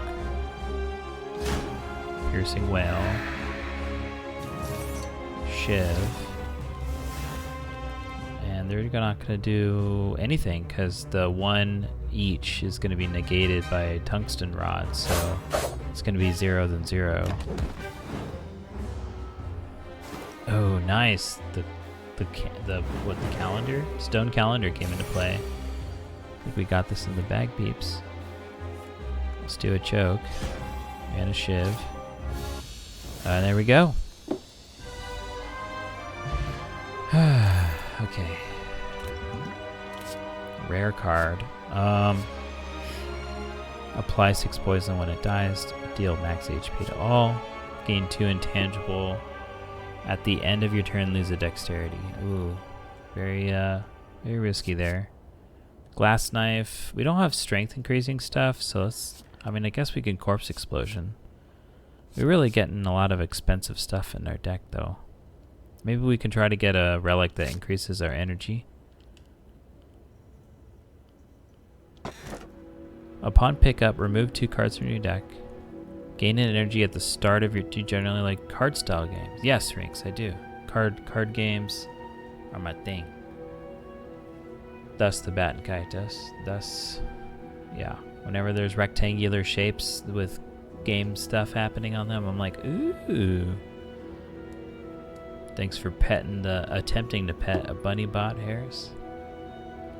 Gain an energy at the start of your turn. You can no longer smith at rest sites. Oh, we haven't smithed so far. Nice gloom sniff attempt. Did you spook it? Yeah.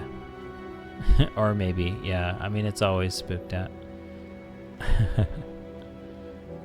Alright, Velvet Choker says gain an energy at the start of your turn, but you can't play more than 6 per turn. I don't like that at all because we want to play a bunch of shivs and stuff, and yeah.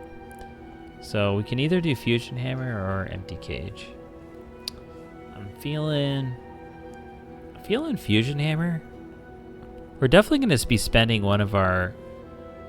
We're going to be spending one of our fireplace stops getting the red key, the ruby key, and I guess the rest can be for actual resting. So let's do it. Fusion Hammer.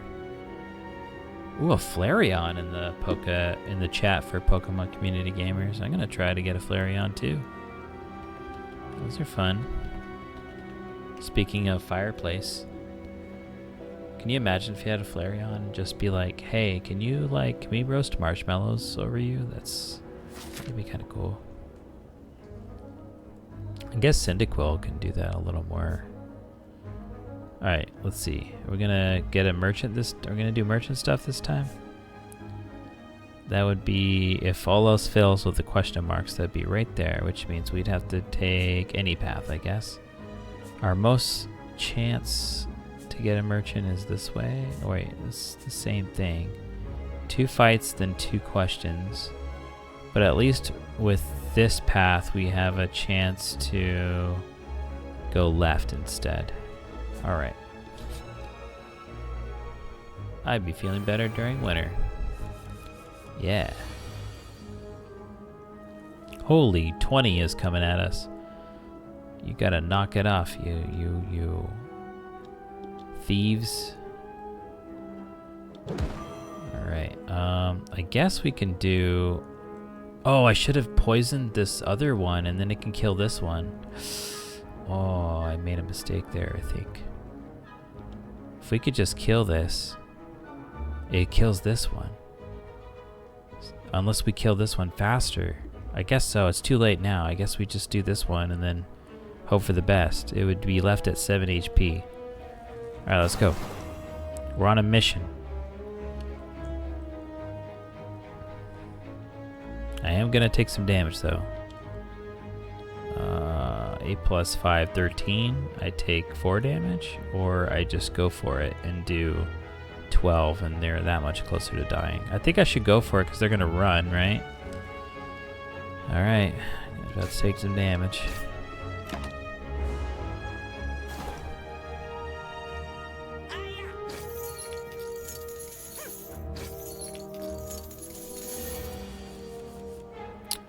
Alright, ooh, more poison, that's good. Piercing Wail, that's gonna be... Thank you. Oh, what a relief. Alright, more poison on this person. And we'll... Oh, yeah, we'll Blade Dance.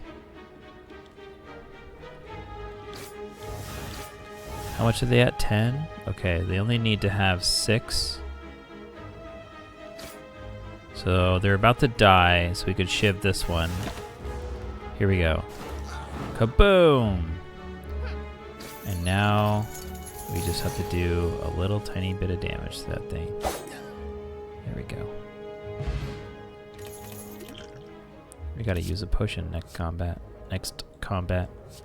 Play 3 week, gain 14 block. Not bad. Skewer, but that's another 2 cost, so you gotta watch out. Skewer deals. I don't know about that.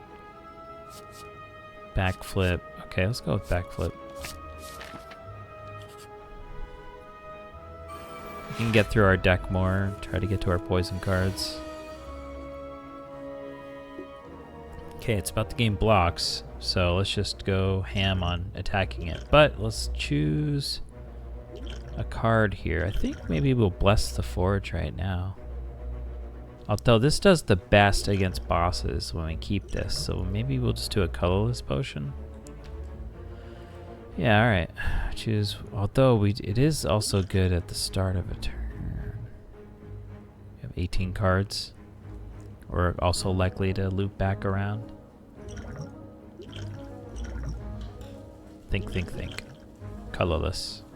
Let's do it. Yeah, we'll save this for the boss, I guess. Whenever you apply a debuff to an enemy, they take 5. No, that's not going to be good. Because they have 3 artifact. Gain 1 artifact. Oh, well, speaking of artifact. I guess we could do Swift Strike and deal 7. We don't have a choke right now, but maybe we get a choke in the future. Alright.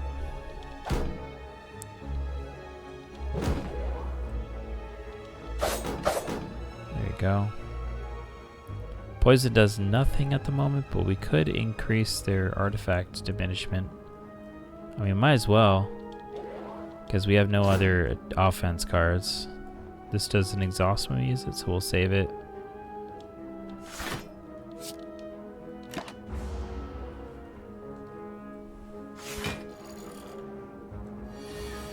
Alright, here it comes. 10 coming at us. I think we'll do a backflip. We'll do infinite blades and then a defend. We'll take 0 damage. Oh, I had 1 more energy. Oh, geez. I forgot we had 4 energy. Alright. 20 coming at us. Okay. Alright. Guess we do a defend. Blade dance.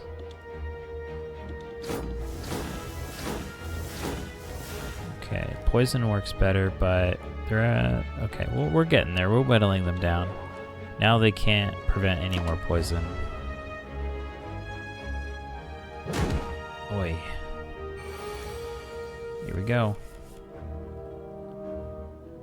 There's the poison, or we can do this. I think I like this choke here.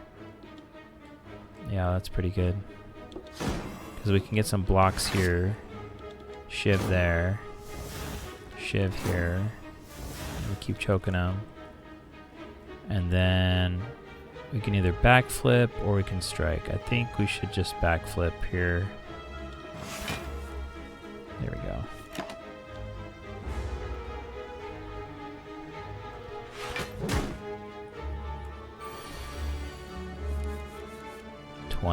Okay. Alright, let's neutralize. A little swift there. Backflip. Cloak and dagger. Shiv. Another shiv. Dagger spray. Oh, they're at 2. That's it. Ooh, the poison stab. We got some poison. Although these are already upgraded. Let's see. Well-laid plans. At the end of your turn, retain. I don't know about the retain. Prepared. It is free. Sometimes we have unnecessary cards. Poison stab. This is like already upgraded.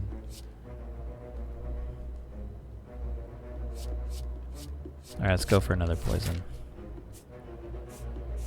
Alright, let's see if we get merchant this way. We've already taken some damage, so... Oh, well, nope, that's another battle. Whew. 20 coming at us. Okay. Let's get infinite blades. Let's do a backflip. Cloak and dagger. We want to get rid of the healer first, so we'll do that. Should we set up? No, there's not as much good setup, so... Blessing. Or Explosion. Explosion is a little good. But we don't need to clutch it right now. I think we might... Maybe we might want a Blessing of the Four. No, save it for a boss. I think some Blade Dancing. I think we're just going to have to take the damage on the chin right now. Because we don't have any poison established for blocking. Oh. Okay, good. We have a turn off. Hopefully we can close this out well. I guess we can apply lots of poison on the Mystic here.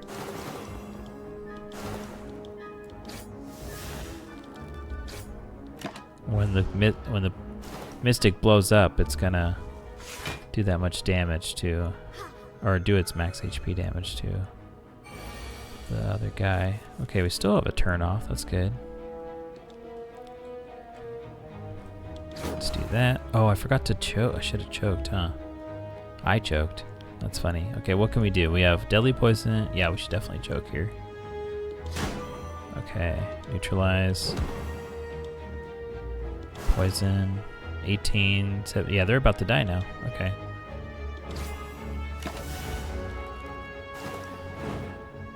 Alright, cool.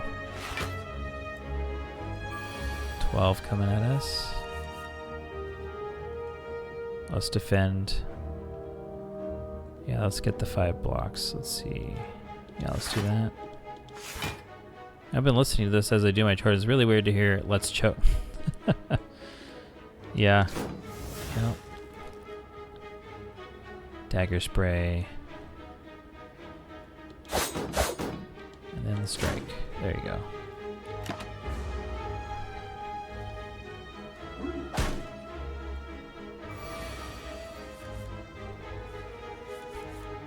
Alright, I think we can do Piercing Wail, which is effectively a 6 block though. So I think maybe we should do the backflip. We do want to prevent damage because we only have the 1 to manage. Unless we could do it right now, all 21. I'm thinking that's 8, that's 4, that's 12, so we need 9 more. Might be able to do it if we block this. Okay. Block again. Shiv them. Shiv them. 13 to go. We don't have any more blocks. Okay, good. So dagger spray. They're down to 5, and there's the strike. My goodness. Okay, what do we got here? Endless Agony is good for choke. All Out Attack is good for wide attack. We only have 1 of those right now. So deal 10 to all enemies. Discard 1 card at random. That's could be nice. Deal 3 damage. 5. Oh, we don't have strength increase. Whenever you draw this card, add a copy of it into your hand. I really like the potential to do some extra choke right there. Okay, so now let's cross our fingers. This is not another battle. Okay, here we go. The nest. A long line of hooded figures can be seen entering an unassuming cathedral. Naturally, you join the line and are quickly surrounded by cultists. They ignore you as they gleefully chant and wave their weapons around. Murder! Murder! Murder! Caw caw caw! Murder! Murder! Murder! Caw caw caw! You eye in a donation box. Do you smash and grab and get 99 gold, or do you stay in line, get a ritual dagger, and lose 6 HP? Oh, we are at low amount of HP. But we get a deal 15 if fatal, permanently increase this card's... I think it's better to do 99 gold. Let's do it. They didn't even notice. Yeah, they're so stoked to get all culty. Caca! Alright. So, I don't know. I'm at 37 HP. We do need to use at least one of our potions. I don't think we're fighting this elite that's coming up, but... So, yeah, if we're going to the fireplace anyway, I guess we might as well do something exciting right here. A man with an eye patch and a devilish grin strides up to you. Hey there, stranger. Interested in advancing science? I can make you stronger than any training or blessing. You're gonna need it if you're one of those heroes with the death wish. What'd you say? Well, so Jax costs 0. It does make us lose HP, but we get more strength. So this is one of those cards that if we had repeated attacks, that would be good. We do have one of those with our wide attack card, but what I'm most interested in is that it costs 0, so that choke can do even more damage. But we could do other stuff here. Transform 2 cards. We don't know where we're gonna get. Obtain a special relic. That could be nice. So either get Jaxed, but it does cause us to lose HP. That could be bad over time. Even though, I don't know. The strength, which means shivs do more damage as well. Might be worth it. Alright, let's get Jaxed. We add this to our deck.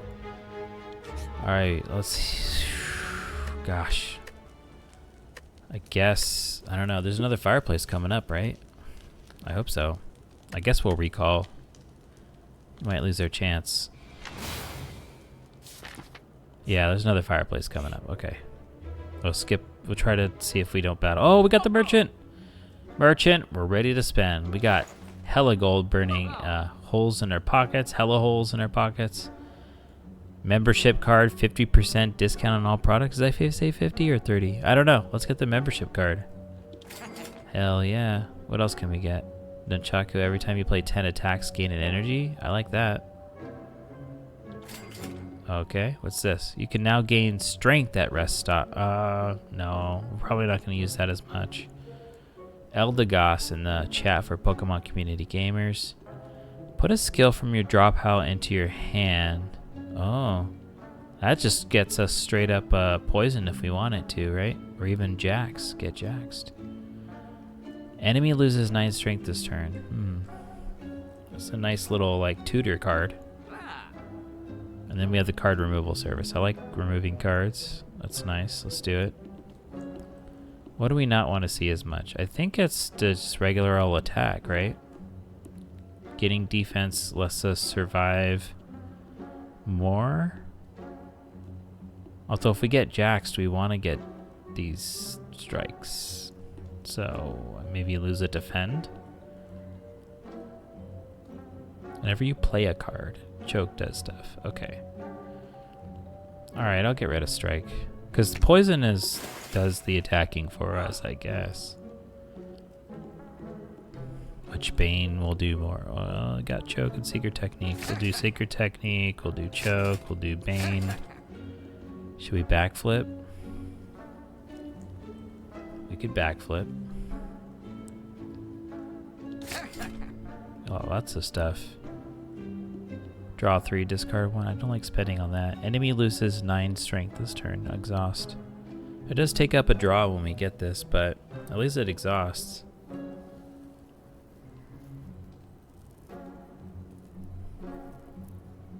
We have so much money, so maybe we should just get it.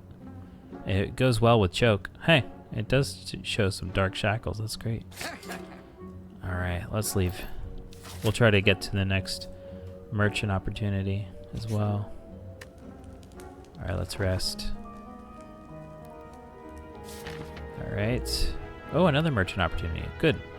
Alright, so this one, we're probably going to get the Sapphire Key here because we don't have another chance probably. Meat on the bone. If your HP is at or below, yeah, that's fine. Sapphire Key. Good. Alright, we get to the merchant.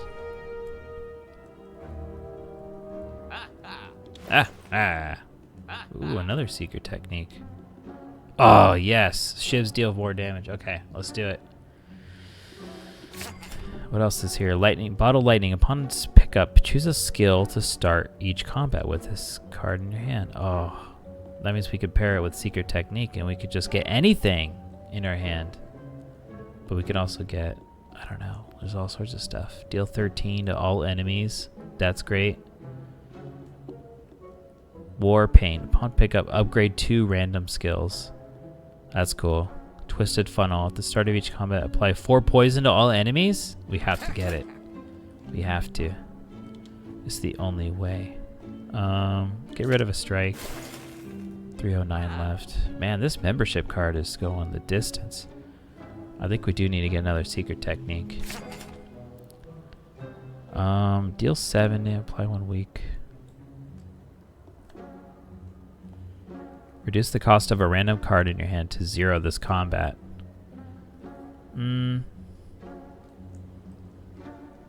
That could be risky. I think I've gotten all that I've wanted from here, so I think what's left is 74 plus 127 is 190, and then plus the 4, 201, we have 216, so I guess, I mean, unless I want die. What is this, random skills we upgrade? That might be bad though. We upgrade some blocks. So bottle lightning could be good. Look at that. We always start with some poison. What's our coolest skill? Corpse explosion? That could be it. That could be nice to always start with. Yeah, we'll do that.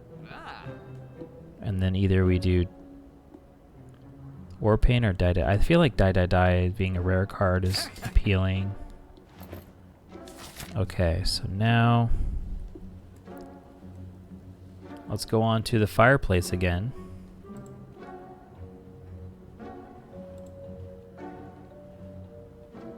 Sorry, hold on a second here. Okay.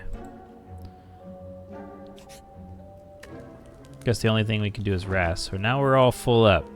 So let's go take down some baddies and not go to the merchant. We can even fight that elite over to the left.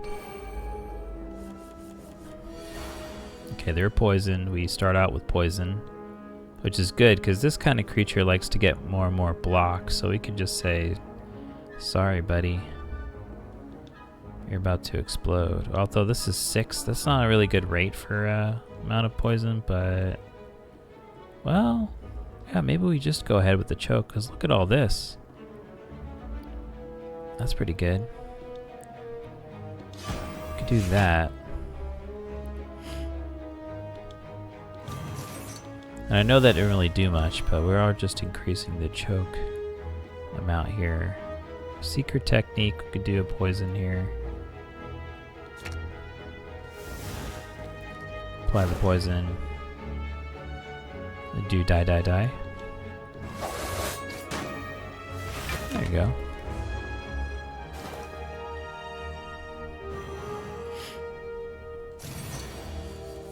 Okay, got a bunch of stuff happening. That's good. That's fine. Neutralize. We're about to take 15. Let's do a backflip. Oh, here we go. We got a choke. Choke. Endless agony. Endless agony. And I think I gotta do some shiv right here. Because they're about to what? Take...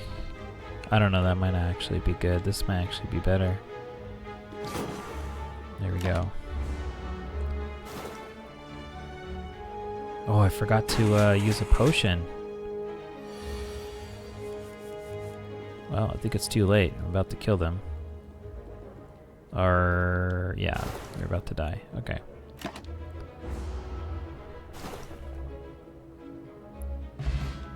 Yeah, liquid memory. So let's see if we get rid of one of these. Gain dexterity, then at the end of turn lose dexterity. I guess that's not as good, so I guess we'll get rid of this. Discard, gain the liquid memories. Oh, wow. That's good. Wait, but this is cool too. Apply 4 poison and 2 weak to all enemies. But these make our shivs do even more damage. And it's already upgraded. This cost 1, whereas this costs 2. And 2 weak. Weakened creatures deal 25% less with attack. That could help us out. Oh gosh. This is a crossroads here. What do we do? Do we do even more damage with shivs? If we get Jax, it's even more. I guess we'll do accuracy plus. It's already upgraded and power cards don't loop in our deck, so it means we get to our other poison if we want to more. Alright, here's the corpse explosion. Before we play that, let's see what else we got. I think we want to do maybe these two. That's two. Yeah. Oh yeah. Now we get to blade dance for Hella. Oh, we got a choke then. Hold on a minute. I messed up a little bit there, but we'll do a blade dance now. Okay, here we go. They're about to take Fatal right now, so then we do this. And they're about to take, not Fatal yet. Okay, now we do Infinite Blades. Good, good, good, good.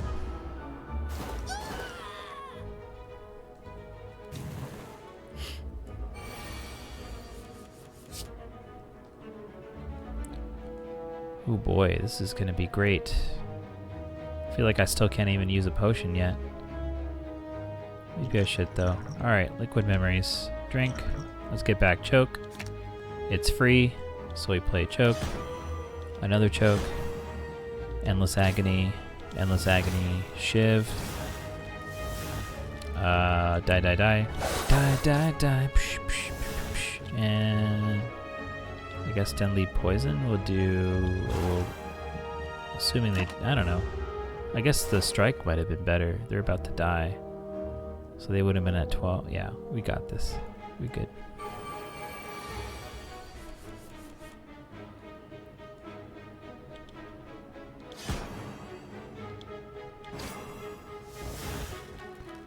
Retreat, run. Gambling chip. Start of each combat, discarding a number of cards and draw them any cards. Okay, wow. Amazing. Oh, Noxious Fumes power. Yes. Next turn your attacks deal double. I mean, it goes well with shivs, but I like to keep applying poison to everybody. That's nice. Okay, we got a birdie in the air. Hit it 3 times, it'll fall. Alright, so now I can set up my hand. Man, this is bonkers. I'm about to take 15 damage, unless I weaken maybe that one on the kind of coldest looking guy. I think I'll put away. We'll try to choke, I think. So we're gonna keep. I'm gonna start with this, but play as many of our zeros as we can. But what is good? I guess I'm gonna discard all the ones that are just ones, and we'll just draw into more ones, I think. Yeah, we'll do that. Oh yeah, this is cool. 2, then 2, then 0, then 0. Or we get accuracies. That's great. Okay.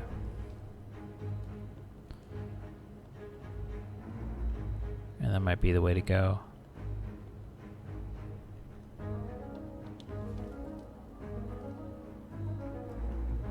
Oh, oh no, we want to neutralize, okay.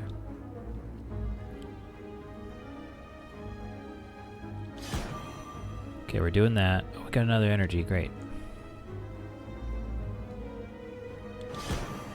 Okay, now we're gonna do neutralize, so we take 0 damage here. We're gonna do an accuracy plus, unless we get a better technique with this.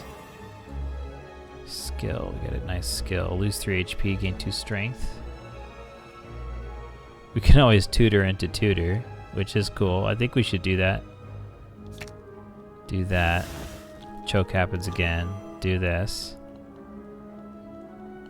If we blade dance, we can keep keep it up.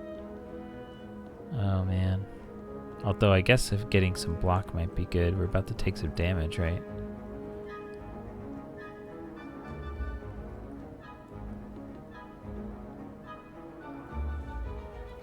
I don't know. If they're about to take 6, go down to 49, and then if they take 6 times 3, 18 more, so 49 minus the 18, which is 31, plus the 4 per shiv, which would be 12.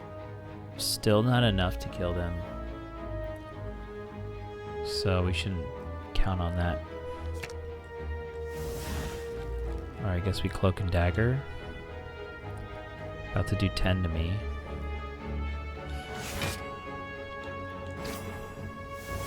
Okay.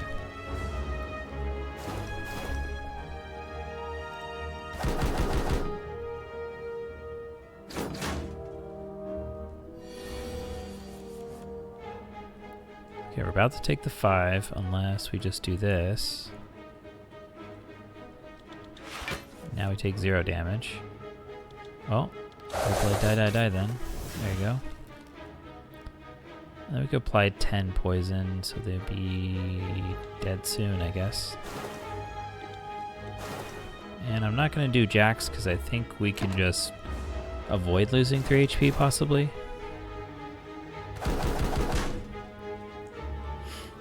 Okay, they're about to lose to poison on the right there. So the one in the middle. Oh yeah.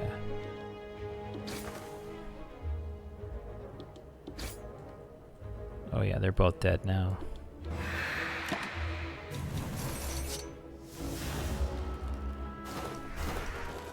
Good. Blade Dance. Hell yeah. It's already upgraded.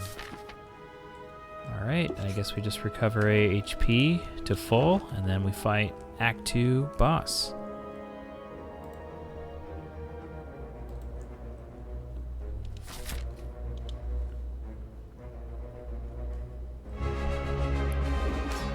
What up? Choose any number of cards to replace. I think adding poison is good.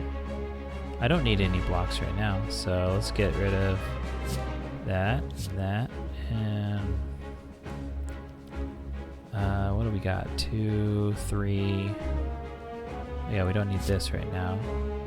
I mean, this is just a free 3 damage, but I don't know. Maybe we could do better because we have 2, 3, 4. We definitely can already spend everything, but we can maybe.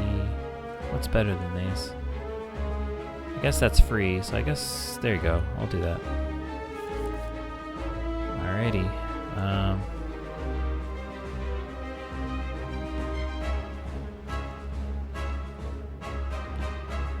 Might be able to do better here. Poison stab for sure.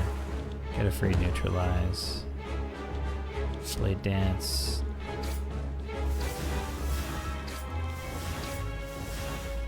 Do a corpse explosion. Do a secret technique. We'll get another poison card.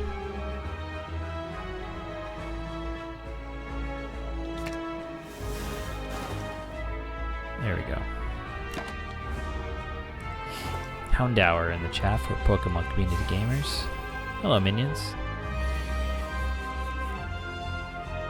I would like to Piercing Whale. Don't hurt me, please. There you go. Good job. Do a Cloak and Dagger. Guess I'll do a Jax. This is worth it now. Let's shiv them. Bane.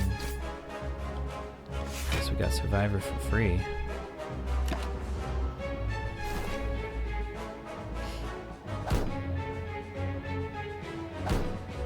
And we took 0 damage. Very good. Okay. Now they're all angry at me. Okay. Should we upgrade 10 damage to all?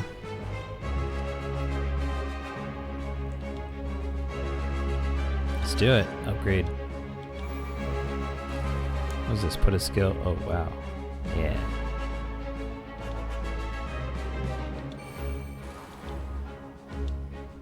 What skill is good? Blade Dance? Or more poison? I guess Blade Dance. Backflip. Or we could defend plus. 8 block.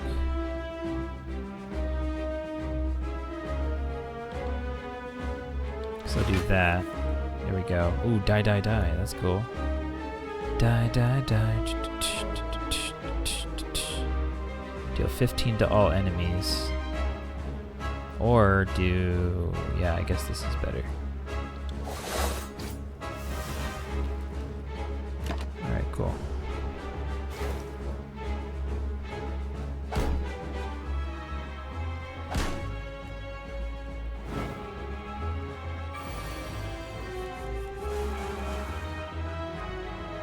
Alright, we have the opportunity to choke.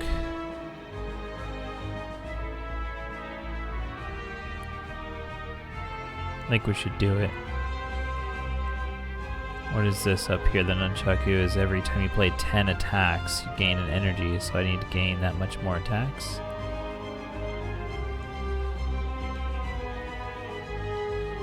Maybe just one choke?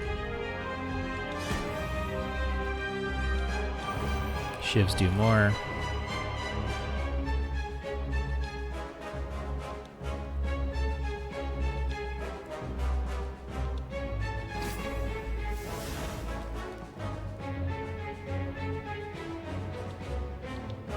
Should we strike?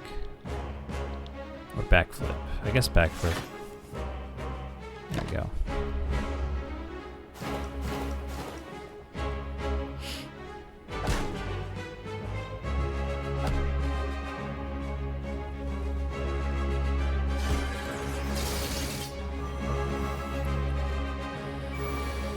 Alright, 10 coming at us.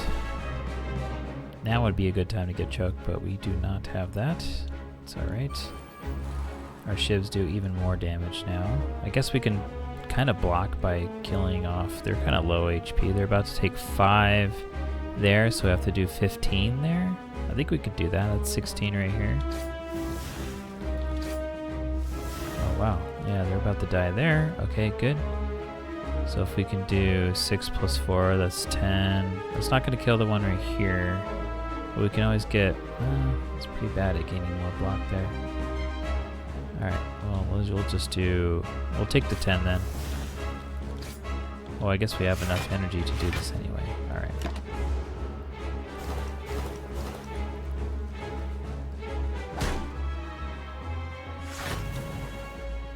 Oh boy, okay. Favorite character?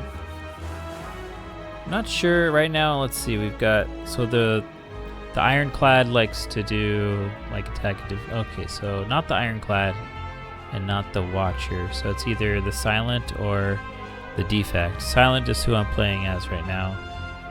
They got lots of Shiv and Poison. The Defect likes to summon orbs that do passive damage with lightning or frost, or do passive defense with frost. But yeah, it's like a robot that summons orbs and stuff, or it does like kind of cool, like more tricky, not tricky, but a lot of calculating type of stuff. Oh, the same one. Oh, your husband also plays Slay the Spire? Alright, let's see here. Yeah, my category is still MTG. I decided not to change it, although in retrospect maybe I should have, since the runs like this could have taken a while. Let's see. Let's see. That's a lot of damage coming at us. We'll die if we don't do something about it. So we can either defend, backflip. If we kill this thing now, they're about to take 7 poison, so if we do 10 to it, we won't die. So I guess we should...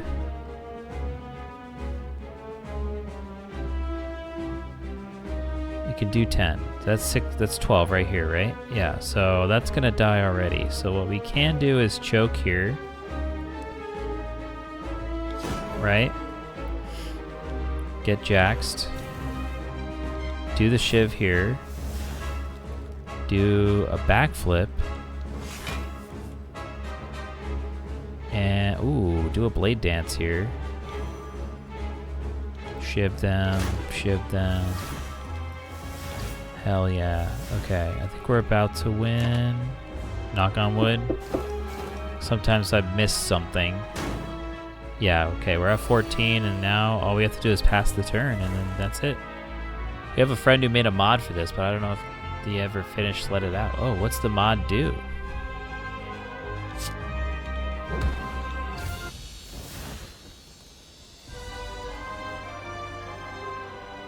Cool, on to Act 3. After I mentioned, whenever you play a card, gain a block. Oh, cool, that works well with Shiv. Next turn, draw X cards. That's only 1. I like the gain 200. I think I like the after image. Let's do it. Wrist blade. Attacks that cost 0 deal 4 additional damage. Holy jeez. At the end of your turn, you no longer... Okay. I like the wrist blade. Damn. Our shivs are going to go the distance. I can go the distance. Okay. The beyond. Alright. What do we got here? We have an elite we can fight there. There's also a merchant. We do have the merchant discount card, so we can try to head towards the merchant, but that means, let's see, there's 2 opportunities. We can either wait until we get to up there, or we can shop earlier here. If we try to go up there to the left, that means the only options we can take kind of right here, maybe. We could fireplace before the elite and then head to the merchant. I think I like this path. So whatever one of these 3, I think, let's do the middle. We're gonna run into a lot of question marks, which is a little exciting. All right, here we go. They're about to do 15 to us, so let's try to block that. So we can do 8 plus 5, that's 13. And what else do they have? They have poison already on them because we are being cool people. Let's see. It just asked, apparently it's called the Paladin. Oh, okay, cool. That's awesome. Adding more characters is cool.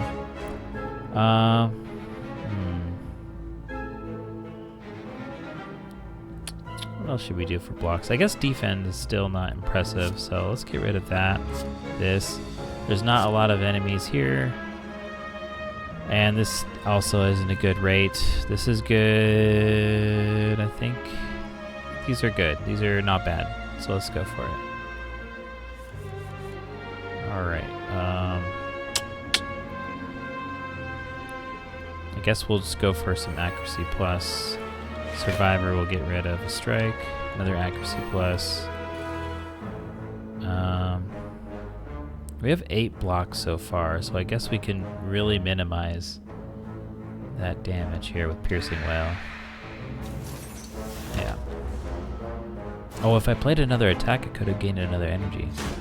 Oh well. Oh, we took 1 less damage because of the tungsten rod. Perfect. Navigated perfectly. Although not sure how you get things in the game. Oh, it's all good. Mods are a wonderful world, but I've got a whole backlog of things to get to. No time for even extra stuff like mods. Although I guess as I say that, I'm playing a game I played over and over again. But the backlog is, I never defeated the heart, so this is just another attempt to keep me sharp. Okay, so about to take 13. I'm gonna backflip. Yeah, look and choke them, because we have a secret technique. Let's backflip and see what we draw. Oh, we have 2 secret techniques. We're living on fleek now. Can we get a 0? We can get the dark shackles, and then we can choke them down that way. And then secret technique again. Get another, we can maybe get a cloak and dagger, maybe a deadly poison. No, we've got blade dance here, I think. That's good. Because we don't even need any more defense. This is going to do hella damage right now. Oh yeah. Look at that. Oh, they're out of there. See you later. What do we got? Acrobatics. No, it's alright. We'll do another cloak and dagger. I know it's already upgraded. Gosh. I mean, maybe... I kind of like having just the assurance there of more shivs. A shivance. No, that didn't work. Winding halls. As you slowly make your way up the twisting pathways, you constantly find yourself losing your way as the walls and ground seem to inexplicably shift before your eyes. The constant whispering voices in the back of your head aren't helping things either. Passing by a structure you are certain to have previously seen, you start to question if you're going insane or if the impossible geography of this place is starting to get to you. You need to change something, and soon. That's what the voices say anyway, and why would they lie? Embrace madness. Receive 2 madness. No, I don't like that because that costs 1, and I don't like 1. No. I know it reduced cost, but and I have to lose HP as well. Oh, well, healing doesn't do anything either. Retrace my steps, lose 4 max. Oh. No. No. How dare you? Unplayable innate. Well. Reduce the cost of a random card in your hand to 0. This stuff. Alright, I'll embrace the madness. Maybe it'll help choke, you know? Alright, let's go left. As you head upwards, hopping from one floating shape to another, you slip. You begin to fall. While in free fall, you consider your options. Land safely with your greatest techniques, channel the power to survive the fall, or strike at the wall to hang on to it. I land and lose defend. Hey, that ain't bad. Channel, I lose it. No way, I'm keeping that. Or I strike, I lose strike. Oh, well, I think losing strike is fine. Although, wait, Jax gets me jaxed to increase strength, so this could actually be okay. I guess I'll lose defend. You land with extreme grace before continuing on. I like going this way still. Surprises, surprises. Oh, it's defense time. Oh shoot. I'm covering, my webcam's covering the text. Here we go for a second. Jutting from the chaotic terrain around you, a bony sphere surrounds a mysterious glowing object within. While you are curious what lies inside, you notice some sentries keeping an eye on it. Do we fight and get a rare? Yeah, let's do it. I'm confident. As soon as you strike the sphere, the sentries spring to life around you. Hey, chatbot. Okay. Gosh. There's a bunch of damage coming after me, so I'm not gonna try to corpse explosion. I do like after image. I don't think choking right now would be good. This is good for a bunch. Oh! Rinks! Congratulations! The one! Smells incredibly foul. However, around 1 out of 1,000 people enjoying sniffing its nose-bending stink. Ah, you win.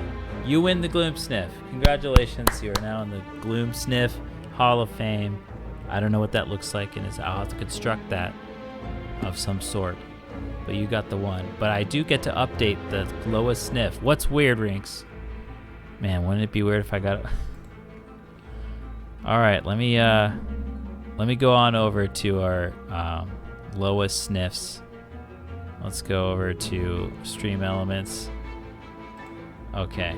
Well, we're gonna have to go. This is now a new phase of our the Gloom Sniff history here. This is now we're in a post Sniff 1 world. Where is my stream? Oh, there it is. Okay. All right, let me go to lowest sniff. Look, closest sniff. Closest sniff.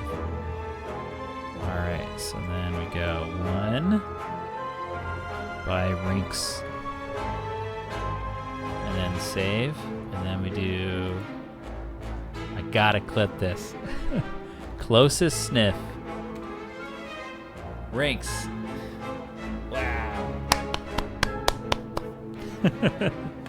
Wow. See, it's possible.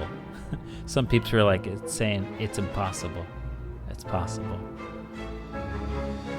Man. Well, I got to get a move on with this this run here, but not to make it make this event feel all ho hum. It is amazing.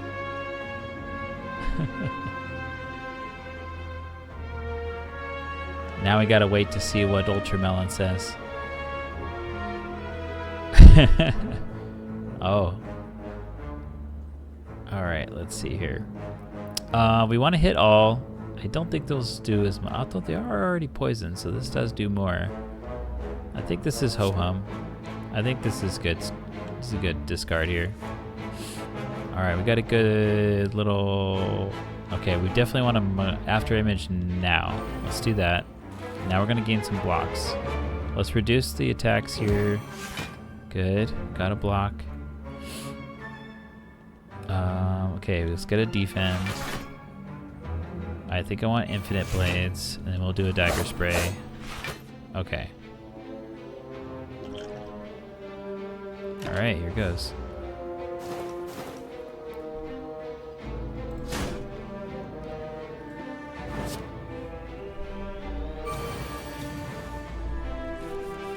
$26. Definitely gonna do this. Alright, now we're only gonna take 14 coming at us. So let's do a backflip. See if we draw any more defense increase. Oh wow, that's cool. Endless agonies. We have 7 right now. And then we need, I think, just the one more. So let's do endless agony against this one that's smaller. It's 9. So we only need 5 more. Yeah, okay, let's just do the defense now. Let's shiv. Poison stab. Alright.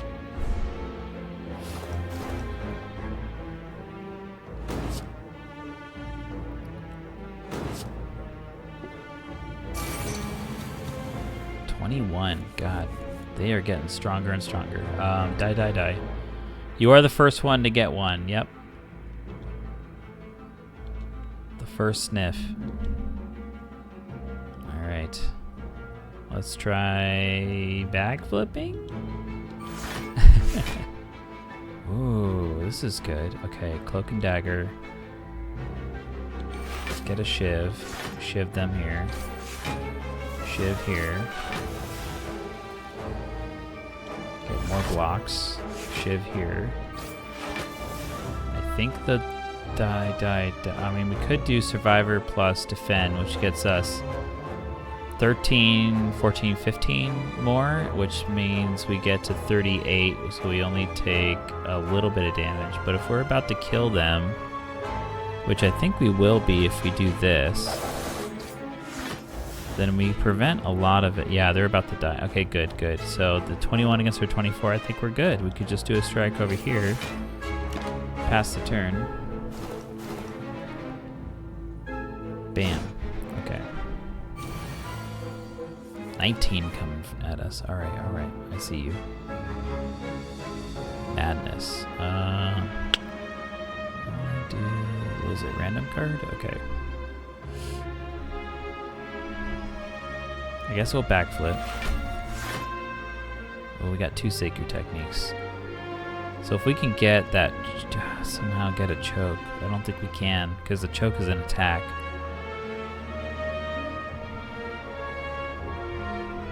I guess we get, okay, we do accuracy. Secret Technique, get the skill that produces blades. Blade Dance, okay, shivs. Do the shiv thing. And then go ham. There we go. Call us John Ham. Whenever you discard a card during your turn, gain 3 block. Oh, cool. Oh, wow, there's a discard right here. Or gain 3 shivs. I like the shivs. Let's do this one. Okay.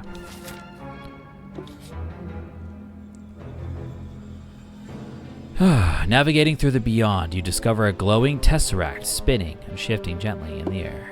Alright, here we go. Avengers 1. You touch it. A sharp pain flows through you, followed by vivid flashes of a distant memory. Whose memories are these? Recall, add a colorless card to your deck, or recall, add 2 and lose 5. No, we don't want to lose HP for... Yeah, let's just get the 1. Master of Strategy, draw 3. Oh, that's pretty sick. Purity, exhaust up to 3 cards in your hand. And then, no. Dramatic Entrance, innate, deal 8 to all. I like the Dramatic Entrance. Sometimes we may not be able to play those 3 cards, so I like this thing, especially if we draw this on our first turn, because we already draw 2 extra because of our Silent class, so let's do Dramatic Entrance. And if we draw Choke on the first turn, that's even better. Serenity. 2 primitive creatures fight over a carcass on the side of the road. You observe, devoid of emotion. Watch, remember, live. This is the Watcher's mission. Recently, one of your peers had stopped reporting on their assignment, a spire of unknown origin. As the fight ends, you continue onward, unfazed by the bloody scene that took place. Oh, the Watcher, huh? I guess all of us are trying to get up there. Alright. Let's heal up and fight a boss. Elite thing, or whatever. Elite monster. Hello. Dramatic entrance time. But first we'll do... Oh, we have the discard cards. Okay, I like... These are all good. That's good. Do we need... 12 to all. Do we need the defense? Maybe not as much. I'm counting on maybe getting a choke or something. Let's see. Let's try it. Alright. Oh, we die. That's great. Alright, here we go. Die. Okay, we got after image. I'm gonna do dramatic entrance. Die. Neutralize. Oh, I should have jaxed, huh? Oh, well, maybe I don't need to, because I'm about to kill them.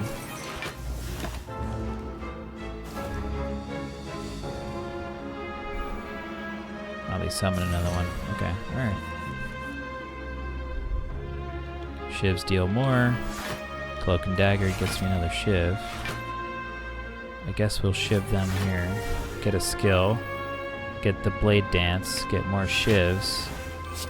There we go. This kills that. And then pow. Excellent.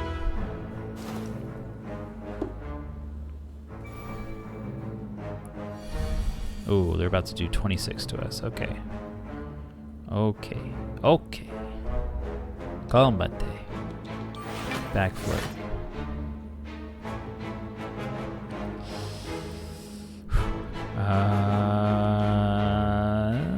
Secret technique? What can help us here? I guess this gets us another block, some more block. Can we kill them? Maybe we can.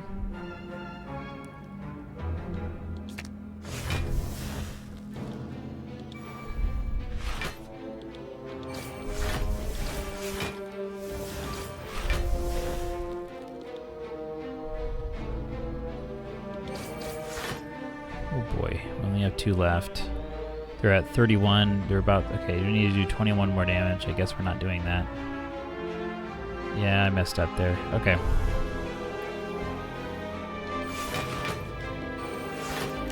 Alrighty.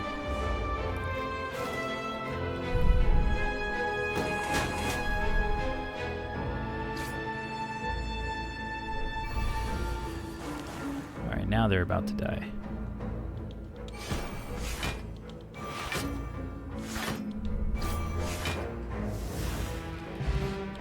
Shovel. You can now dig for relics at rest site. What the? Really? That's amazing. I've never seen that before. Deal 6 to all enemies twice, or deal 14, discard all. No. Dagger spray.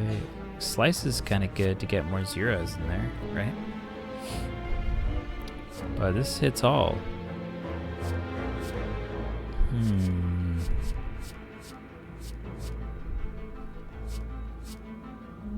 Alright, let's dagger spray. Okay, we want to get to that merchant, so... Or we get to the one up there. Guess we don't have too much money, huh? And we fight an elite on the way. There's a fireplace after the elite. Okay, let's go.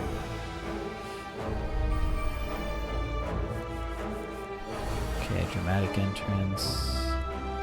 Still don't want the corpse explode. Oh wait, no, the corpse explosion could be good if we manage to kill the 53 one. Can we do it?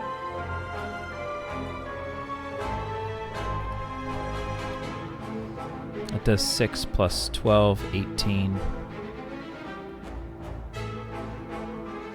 And then that's just 30. That would just kill. Okay. And then this would do 16 more, so 46. 1, 2, 3, 4. Okay. Only can do 46 and they're at 53. Okay, so that means if we do that route, we get rid of, not this, we get rid of setup, deadly poison, noxious fumes. Alright, we go for that, see if we get even better pick here. Oh, alright, I think this is it. I think this is good. We do accuracy.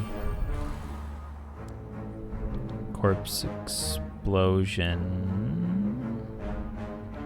If I apply the 6, that's 10. So then they're at 20, but then the shivs do a lot more.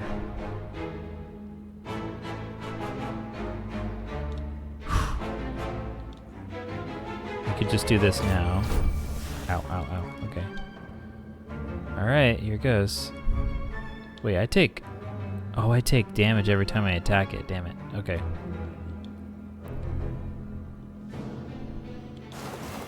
Guess we'll do that. Blade dance. Okay, here we go.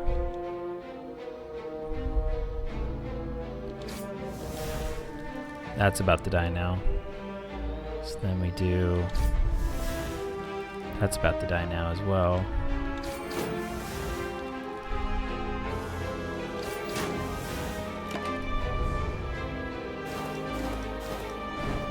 Okay, cool. Alright. Whew. Math. Deal 9, apply 2 weak, or quick slash. Go with Bane. I guess that does 20. Sligo in the chat for Pokemon Community Gamers. And we have a preserved insect. Enemies in elite combats have 25% less HP. We're about to fight in elite soon, so I might as well go this way to take advantage of our new sweet relic. Well, this one's a tricky one. We have to do, as we do more damage to it, then it lowers its attack. So we want to really just get rid of the defense part. What can we do this turn? We can do 2, 3.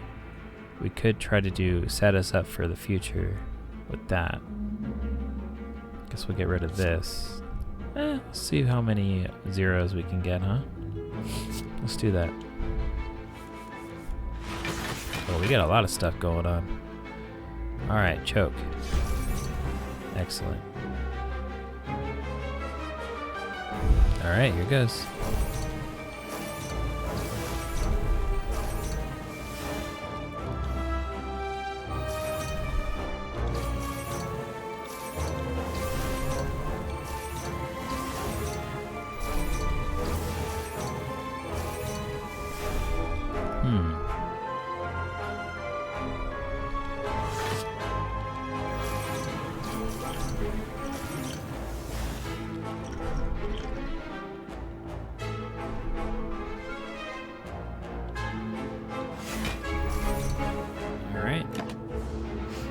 We just did 102 damage just now. It's about to die in like 4 more turns, so you'd have to do like 200 damage per turn. I've never actually killed it. This thing will just kill itself. It would just have to live past it. Let's do Blade Dance.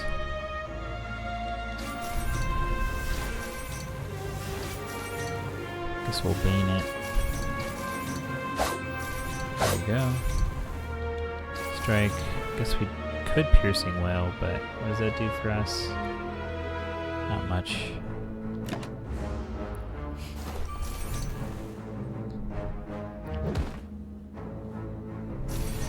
Alright, here comes 50. We'll do choke.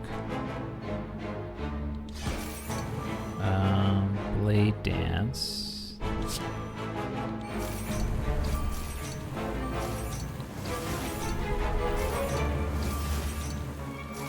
There you go. And then Cloak and Dagger. There you go.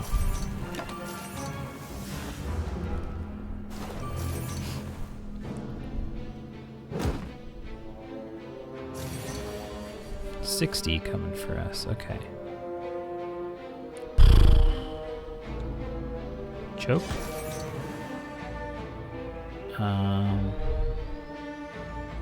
This does 12 damage. This does 13. This does 20. Guess we'll do a backflip. Neutralize. Another backflip. There you go. We're about to do 9 to us, so all we have to do is do that. Now they're going to do 0.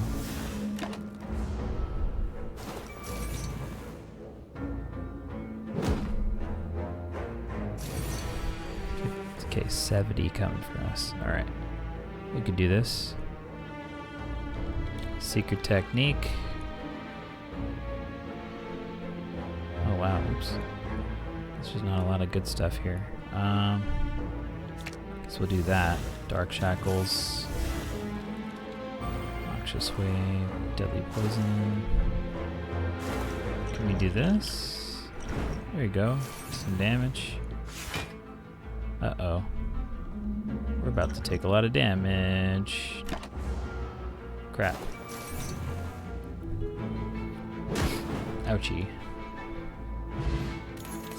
Alright, what do we got? Finisher. Oh, that's really good. That's really good with shivs. Let's do that. Oh man, it's such a risk to go fight this elite, but I think it's worth it. I think... Let's do it. Ooh, the intangible guy. Alright. It's already poisoned. Okay, let's see. Shivs, Secret Technique, Finisher. I think we could do this. Get rid of the Madness, get rid of the Defend. Corpse Explosion as well. I think the accuracy, this is good. Got a good setup here. Alright, so we're gonna do a choke here. And then we're gonna search for, we need an accuracy as well. And then we get, okay, Secret Technique. And you get another 0 cost. So I think another Secret Technique would be good. Get that. And we get another 0 cost, which I guess Jax would help us do stuff here. I know, we're already at low HP, but... Okay, now we do Dramatic Entrance.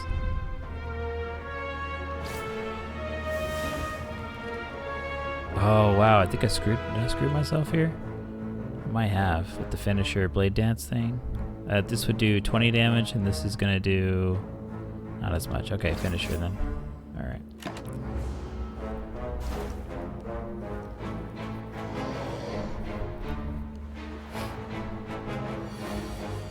Alright, so they have an intangible here, so we're gonna have to... Every attack only does 1 damage, so... Let's see if we can... Here... Poison them. Defend. I guess strike. About to do 18, we're not dead yet.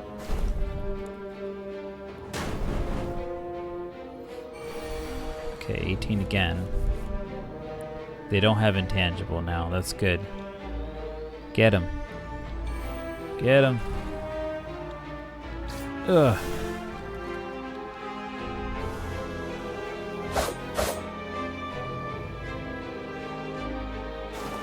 Oh boy.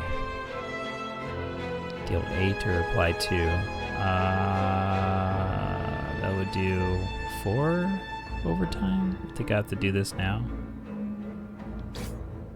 Oh, I got another energy from the nunchucks. Thank you. Alright. We're about to be down to 1 HP. Or no, I forgot Tungsten Rod reduces that. Okay, well. Can we live? I think the poison gets it for us. I guess just in case, we'll try doing our best.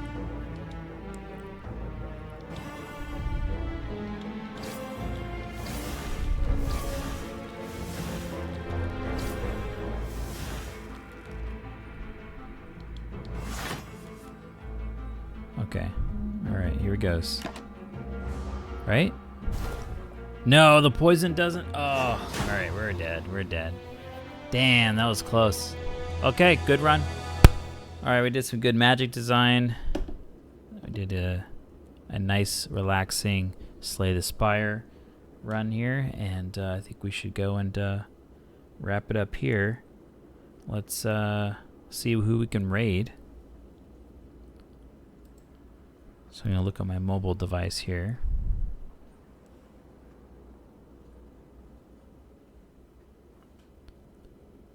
Yeah, thanks for being here, Rinks. Congrats again on your Gloom Sniffies. Being the first to make it to enjoy a sniff.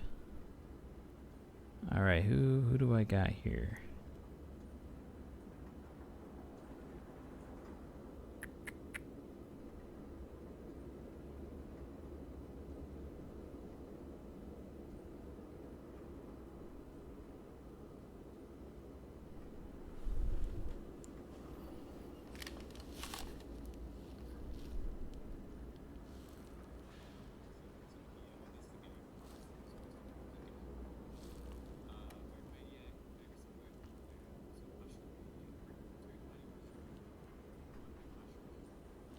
All right, let's try raiding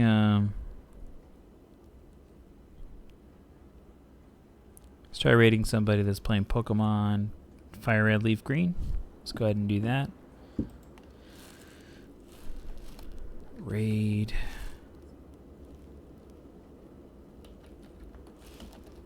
See if that works. All right, Minosimu. Rating them. We got 6 viewers ready to rate. Oh, very nice. Very cool. All right, everybody. So, current games in my rotation right now is Pokemon Crystal Nuzlocke. We defeated 8 gym leaders, but only have the 7 because Claire is a little pouty face and is telling us to go to the dragons. See you later, Rinks. There you go. If that's your cue to go. But yeah, we're about to go to the Dragon's Den. That's where, that is where the Rinks Dratini will be when we get that. But also we have Quest 64, the Earth, Wind, and Fire playthrough. We're going through that. What do we got? We got one of the orbs. We have the Earth Orb, and we're doing some training. It's real tough because we can't use healing, and so we have to go to the inn a lot and such. But yeah, so look forward to more Moxtober live magic designing as another bunch of days passes by. We did 6 days worth because it was 6 days. Now it's the 7th day right now for me in Pacific time zone. But yeah, okay. And then also spooky games this month. I want to get to those. All right, take care, everybody, and I'll see you later.